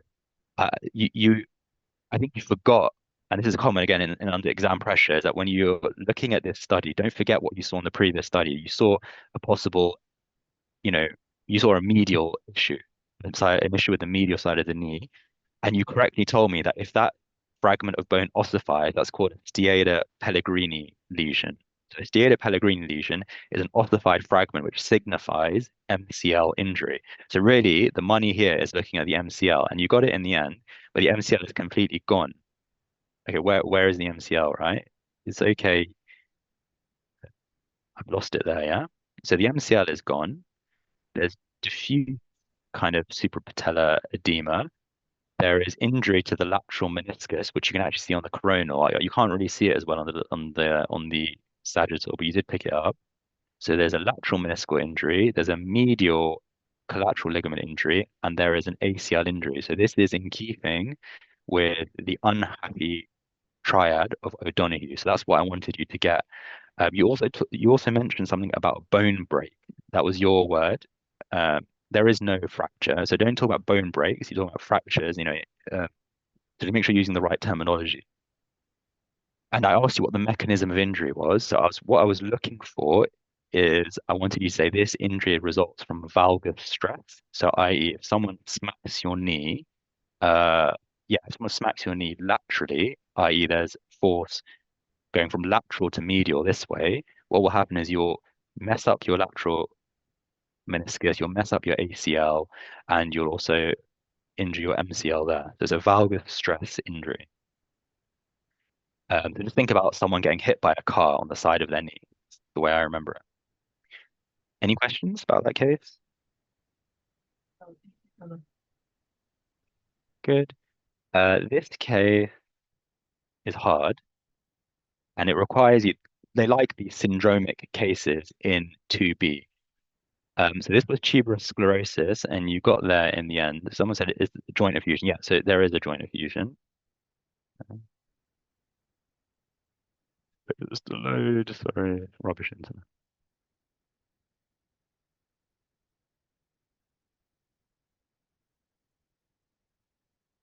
There was no fracture. If you see a fracture, it should light up like a Christmas tree. That's what was told to me by an MSK radiologist. So unless it's not staring you in the face, there is no fracture.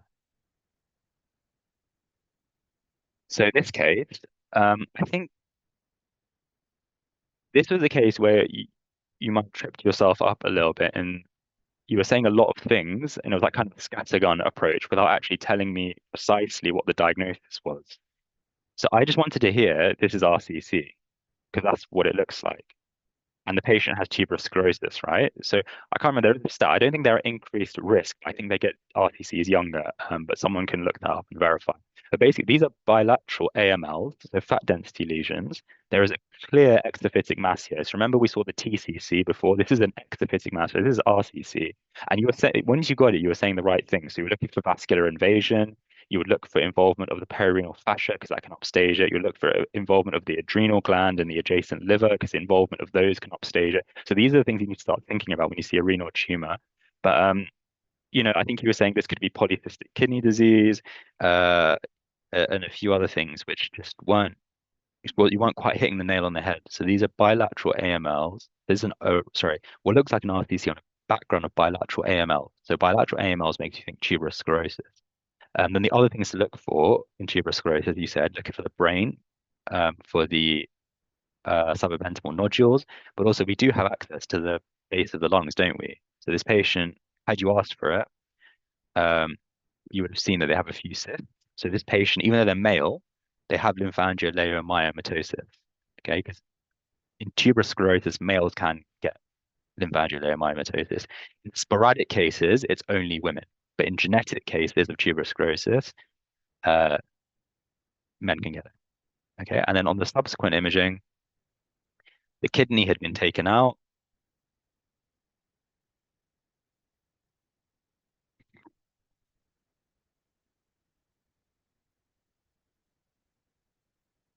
So basically, the kidney had been taken out, and there was a liver met.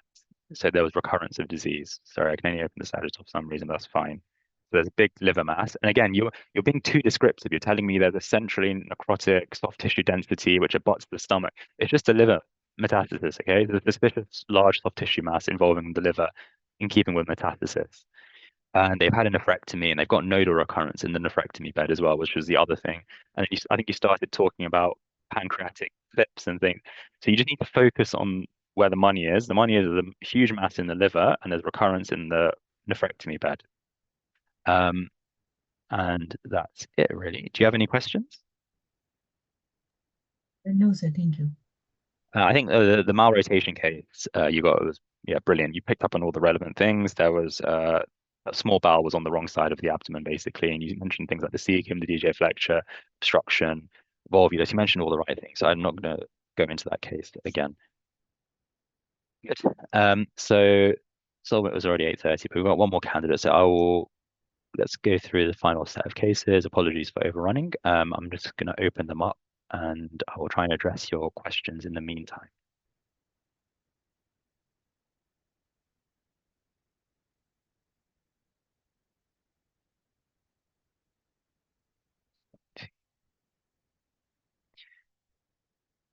What was the relevance of the pancreatic clips? Exactly. What was the relevance of the pancreatic clips? I was trying to say that that's not a relevant finding. So point I'm trying to get is why are we mentioning pancreatic clips? The patient's had a nephrectomy. They've had surgical intervention. That's all it is.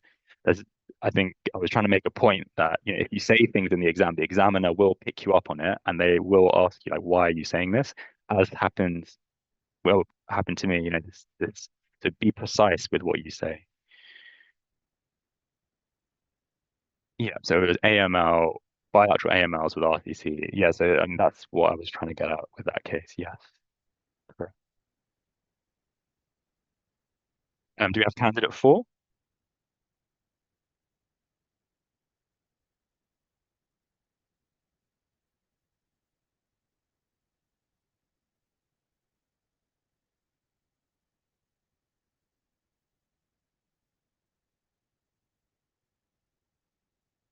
Any signs of candidate 4?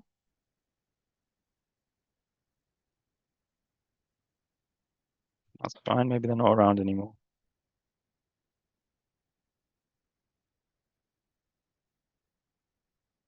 Okay, I don't think we have candidate 4, which is fine because we're scheduled to finish at 8:30 anyway, so that works out well. So what I can do is I can stick around for 5 or so 10 minutes, and we can just, if there are any questions about particular cases, then I'm happy to kind of revisit them if I can actually open them up.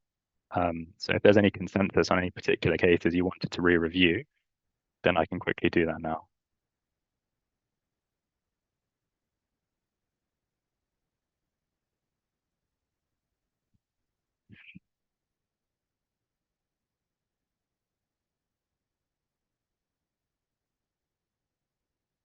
Okay, a couple of people are saying malrotation case. This is the malrotation case, and you can see that immediately all the small bowels on one side and all the large bowels on the other side. So that should trigger you to think this is odd. And the history I gave was chronic abdominal pain.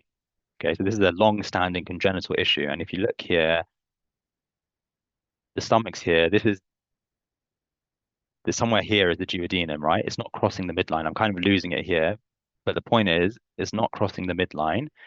And the cecum is actually, this is the terminal ileum, and this is the cecum here. So it's in the midline position, and the SMA and the SMV are inverted. So this is SMV and this is SMA. So normally the SMV should be lateral, but here it's medial. So if you follow that, this is SMV, that's SMA, so the axis is inverted. So that's malrotation in a nutshell. Their increased risk of obstruction. Okay, so candidate 4 is available. Yeah, I don't know how to, I think the admin needs to unmute you. I'm not sure if I can do it.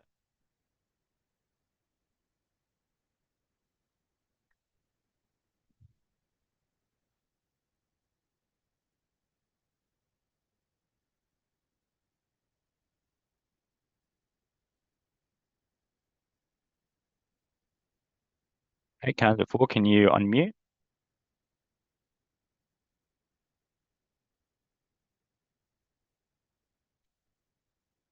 Okay, just give me a second. Hey, are you with us? Yes, I'm with it. Yes. Okay, that's fine. Welcome. Just quickly go through your cases, and then we can finish up.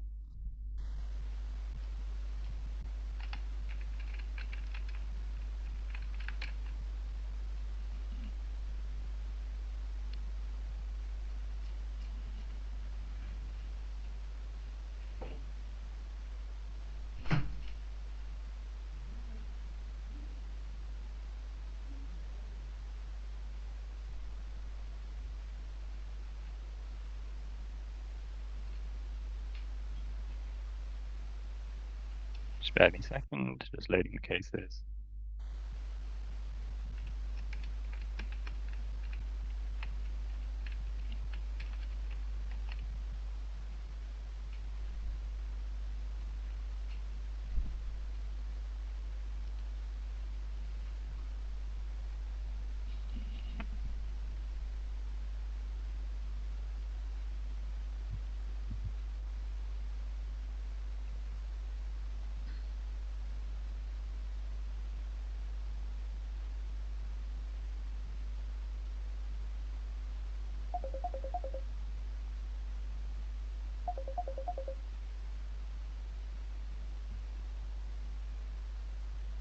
Okay, I'm going to show you the first case now, candidate 4.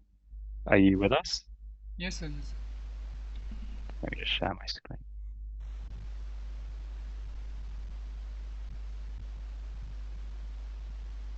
Okay, you can take over and you can scroll through the images. Okay, sir.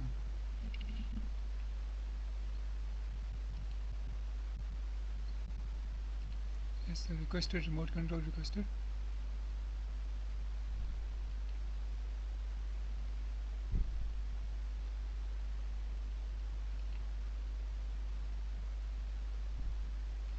So this is the CT scan abdomen and pelvis, CT scan abdomen, portal venous face. I'm scrolling these images from top to the bottom. Then I will be able to describe my findings. So this patient presents with right iliac fossa pain. Right iliac fossa pain. Okay, I'm going inferiorly.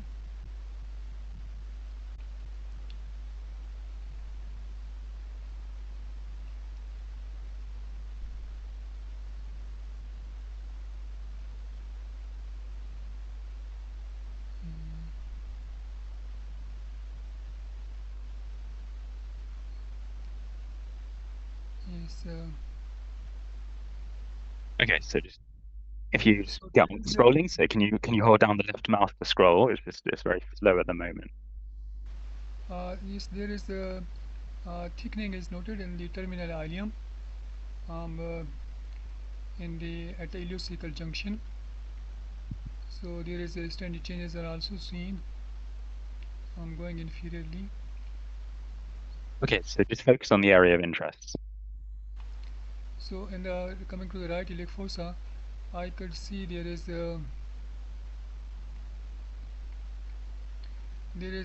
this terminal ileum appears marked thick walled, and there is standing changes are seen around the terminal ileum.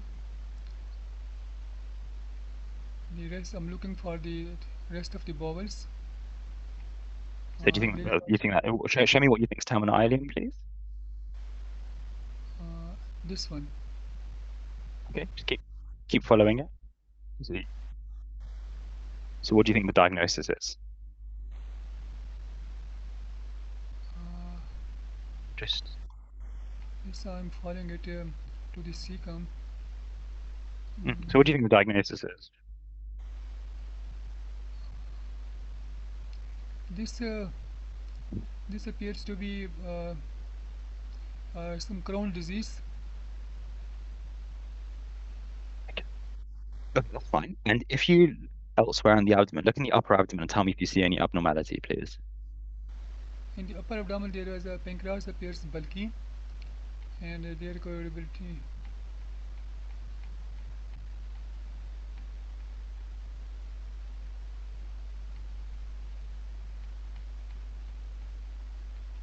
There the pancreatic ducts appear dilated, and multiple cystic areas are seen in the pancreas.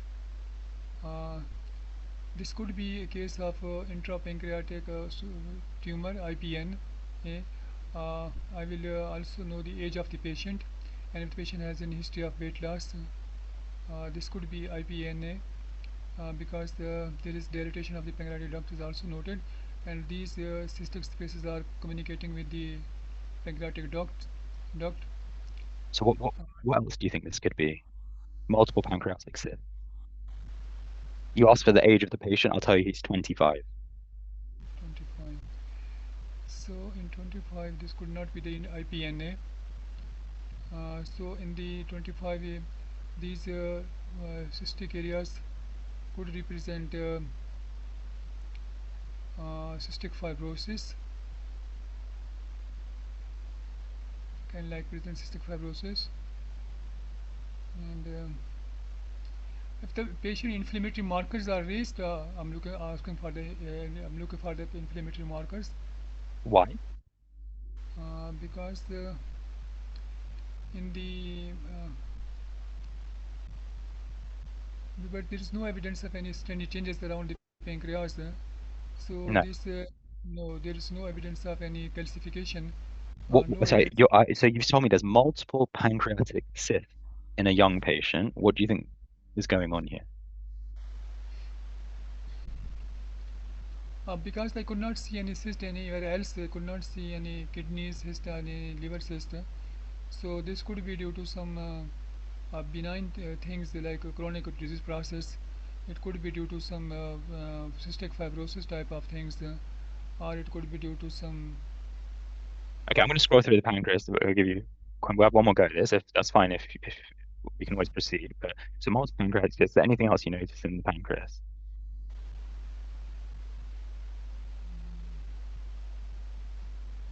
There is no other thing I can see in the pancreas. Okay, that's fine.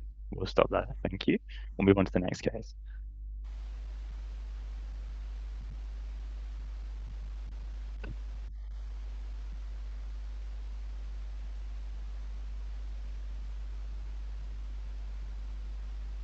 So here's a chest radiograph in a 40-year-old who presents shortness of breath. So don't move the cursor, just interpret the image, please. Sorry, please say again. I said you don't need to move the cursor or take over my mouse for this. Just interpret the chest X-ray, please. Yes, this is the X-ray chest frontal projection. Here I can see there is reticular shadowing as seen in the lungs bilaterally. This is more marked in the middle and lower zone. I could not see any pneumothorax. There is no evidence of any pleural effusion is noted. This is a female patient. I'm looking for any bony destruction. There are both breast shadow appears normal. So these findings are, so there is one rib in the posterior aspect of the ribs, right lower ribs is not seen adequately, but this is likely due to any vascular, I think, overlying vessels. What do you think is going on? This likely represent a infect. This in ILD. There are certain ribs are not seen adequately. I will zoom the images. So in addition to that, this reticular shadowing is seen in the lungs bilaterally, likely represent may represent if the patient has history of chronic this could be represent ILD, interstitial lung disease process. Or this could be if the patient has the acute symptom, this could represent pulmonary edema. This could be represent some sort of extrinsic allergical alveolitis, hypersensitive pneumonitis if the patient has acute history. This patient needs CT scan chest for further evaluation. Okay, that's fine. I'll show you the CT in a second. You mentioned something. You mentioned pulmonary edema. Do you think this looks like pulmonary edema? Yes, there is no pericardial effusion, there is no pleural effusion, but non-cardiogenic interstitial pulmonary edema can present like this without pleural effusion. Less likely Okay. chance. Okay, that's fine. Thank you. I'll show you the CT chest.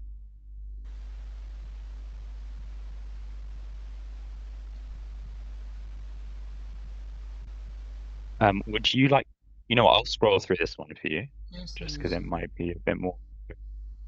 So here is your CT chest. Okay, you stop scrolling, please, because I'm going to scroll, so don't touch your mouse. Okay, sir. So here I can see there is ground glass shadowing is seen in the lungs bilaterally. There are central nodular nodules are seen in the lungs bilaterally. There is area of crazy paving pattern is also noted. So there is no pleural effusion or pneumothorax is seen. So my differential should include here the allergic. This could be alveolar proteinosis. The second could be this. Is that the top of your differential? Yes, alveolar proteinosis, because this crazy paving shadowing is noted, and second it could be due to hypersensitive pneumonitis. It could be some lung hemorrhage could like present like this. And of those three, what's your most likely differential? First, the differential would be alveolar proteinosis. Okay, that's fine. Thank you. We'll move on to the next case.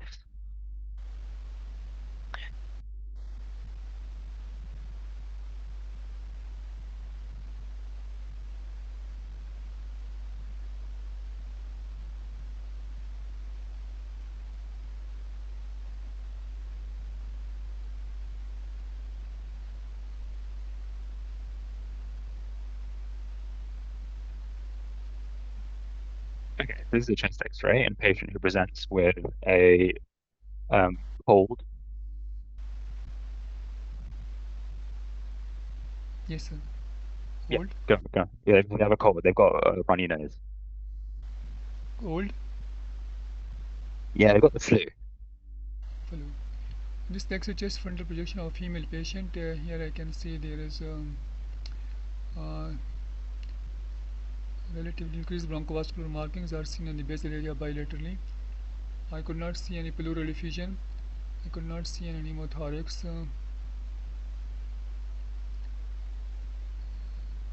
I'm looking for any ribs pathology.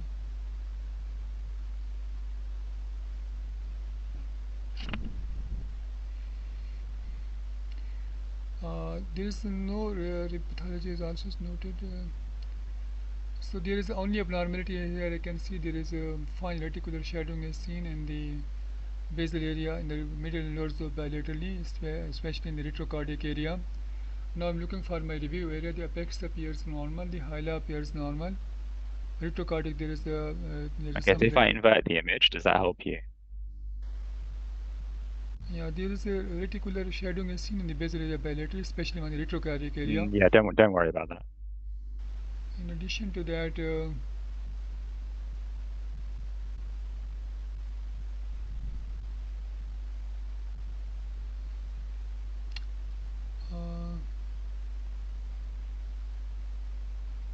I'm looking for the ribs.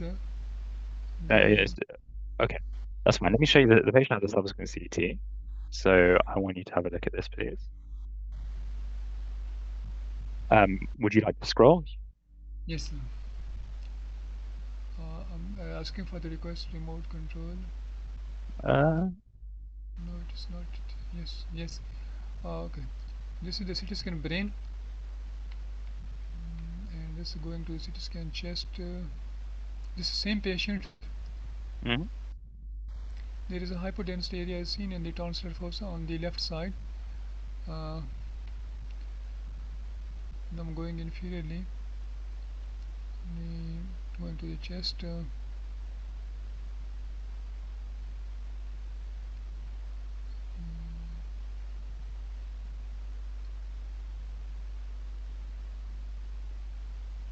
Yes, on the chest. Candidate 4, let me just stop you. If you just stop scrolling, if you grab the blue bar at the side and scroll that way, it's quicker. Okay, so you don't need to use your mouse. You don't need to scroll. Sorry, you can just use the blue bar at the side. Okay. Yeah, it might be easier. Yeah. Okay, so what? Tell me, what have you seen? So far I could not see only this when there is a lower attenuation area seen in the tonsillar fossa on the left side, and there is a this likely represent this one on the left tonsillar fossa, and here I'm looking for the left internal jugular vein is not seen. That's more likely to be thrombosed. So this could be findings likely to represent defective etiology with Lemierre syndrome. I will immediately inform this finding to the referring physician, and this patient needs review by the interventional radiologist. This abscess may be drained. Okay, stop scrolling. Yeah, continue. What else would you like to do? Yes, the left interjugular vein is not. Yes, I've told this likely Lemierre syndrome. I will inform this finding to the referring physician, and this patient needs the anticoagulant therapy as well as this antibody therapy and the role of the What else interventional. what else do you get in the syndrome you've mentioned? This syndrome due to the infective etiology. So what else might you see on imaging? I could not see the left internal jugular vein, so this is likely to be thrombosed. Okay, is there any further imaging you would like? We can see the delayed image. Okay, that's fine. Okay, let's stop there. So just for the purpose of time, let's go through these cases rather than showing another case. But how did you find that candidate 3? Candidate 4, sorry.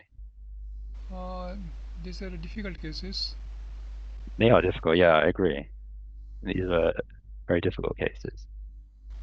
But well done. I think you had a good try. I think there were some things that we can work on, but let's just have a look. So on this one, Lemierre syndrome. Do you know what you get in the chest? The chat can answer as well, but there's something you get in the thorax which you can image for. So just to go through this case, there's a left peritonsillar abscess. Okay, that's why I need to hear that term, not a hyperdensity or tonsillar hyperdensity. It's a left peritonsillar abscess here. Okay, whenever you have head and neck infection, you need to check for a few things. Number one, is there involvement of the danger space? Because if there's involvement of the danger space, the patient is naturally in danger because they can develop mediastinitis. So you need to say relevant negative. There's a peritonsillar abscess. It has mild mass effect on the airway, but the airway is patent. That's a relevant negative. Then the danger space is not involved. The other thing to look at are the vessels, and very well done to pick up on this, but there's a left IJV thrombus here. I suspect this is Lemierre syndrome. I would like to look at the thorax. And then if you asked me, I would have shown you that the patient has a few nodules. Yeah, you see this? And these Yes. nodules here? Yeah, so these are septic emboli. So this is, you got the syndrome, but you didn't quite get that final bit. So Lemierre syndrome is caused by fusobacterium. It causes you get IJV thrombus and subsequent septic emboli in the lungs. And on the chest X-ray, you can see one of these nodules here.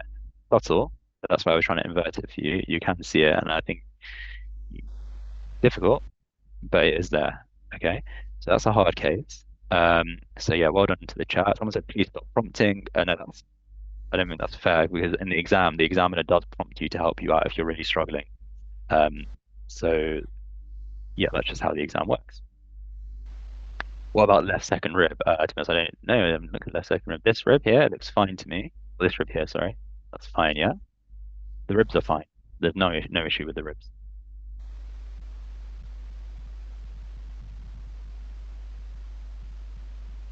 So on this case, I think you had a good go at the chest X-ray actually. So I think the way you describe it is mid to lower zone S kind of reticulation. I think that's fair. You could also describe it as haziness.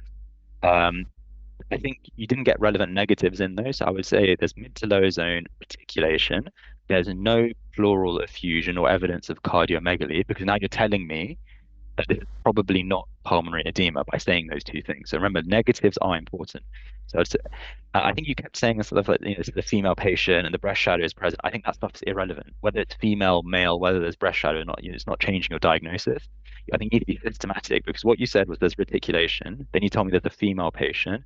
Then you told me there's no bony destruction. And then you said the breast shadows, or something about the breast shadow. So it was too unstructured. In any imaging, you need to have a structure and you need to show that to the examiner. So firstly, you can say, look, I would just start off by saying the striking abnormality is this mid to lower zone reticulation. Relevant negatives here are there's no pleural effusion and there's no cardiomegaly. So I don't suspect this is pulmonary edema. I suspect that this may be an interstitial process, such as ILD. However, there's no overt volume loss. To assess this further, I would like a CT thorax. I don't think to get from here to hypersensitivity pneumonitis, which is what this case is, I think it's difficult off the X-ray. But the point is, I want you to pick up on the reticulation, which you did, and have structure. So I just think the structure needs work. But on the CT, I can't remember what diagnosis you gave. I think you might have said this is a hypersensitivity pneumonitis, but yeah. Then no, sorry, you said this alveolar proteinosis, so that's not correct. Alveolar proteinosis is extremely rare. There's a wide differential for crazy paving. So crazy paving is interlobular septal thickening plus ground glass. The dominant finding here, centrilobular ground glass nodules. I need to hear that. You told me the centrilobular nodules. That's different to centrilobular ground glass nodules because in chest, your differential changes based on the morphology of the nodule. So this is centrilobular ground glass nodularity with some interlobular septal thickening. If you look at cases of alveolar proteinosis, the crazy paving is really crazy. It's all over the place. It's really striking, not like this. This is the dominant finding here is centrilobular ground glass nodules. The differential for this is two things: acute hypersensitivity pneumonitis or respiratory bronchiolitis ILD, RB ILD. So the way you make that differential is if the patient is a smoker, you would call this RB ILD. If the patient is a non-smoker, you would call this hypersensitivity pneumonitis. You mentioned hemorrhage, which I think is not unreasonable as well. I think hemorrhage isn't unreasonable because you've got some fluffy consolidation here. So yeah, to be fair, I think if there was a history of hemoptysis, I don't think that's unreasonable. But the nodularity is very centrilobular, so this looks inflammatory. This acute hypersensitivity pneumonitis. Someone has mentioned 3 density signs. That's good, but that's not in this condition. That's in chronic. Well, I think they've changed the terminology now, but basically in the acute setting, you don't get the 3 density sign. That's in long-standing fibrotic, that's fibrotic hypersensitivity pneumonitis. You get lobules of differing attenuation. Someone said, why not crazy paving? This is crazy paving. But what does that mean? That just means there's a differential. Crazy paving can be caused by a number of things, right? Pulmonary edema can cause crazy paving. Infection can cause crazy paving. It's a non-specific finding. It doesn't mean the patient has alveolar proteinosis. That's extremely rare. Okay, fine. That's that case. Hard cheese. I think head cheese maybe is what it's called. Someone's mentioned something about the humor. No, the humerus looks fine to me. There's no issues with the patient's humor. Yeah, this is just normal degen. Okay, on the first case that we did, so we'll just wrap up here. So I think you struggled with this case, which can happen because it's your first case.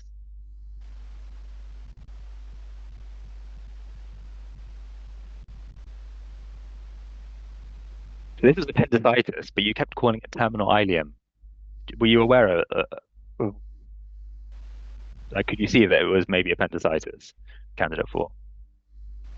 Yes, sir. Yeah.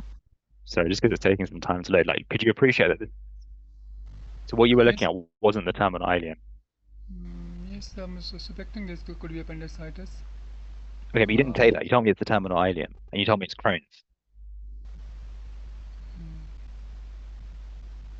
So this is the terminal ileum here, because you can follow that, yeah? And it goes here, and it then does what the terminal ileum does, and it kind of whirls around and does what bowel does. But this is appendix.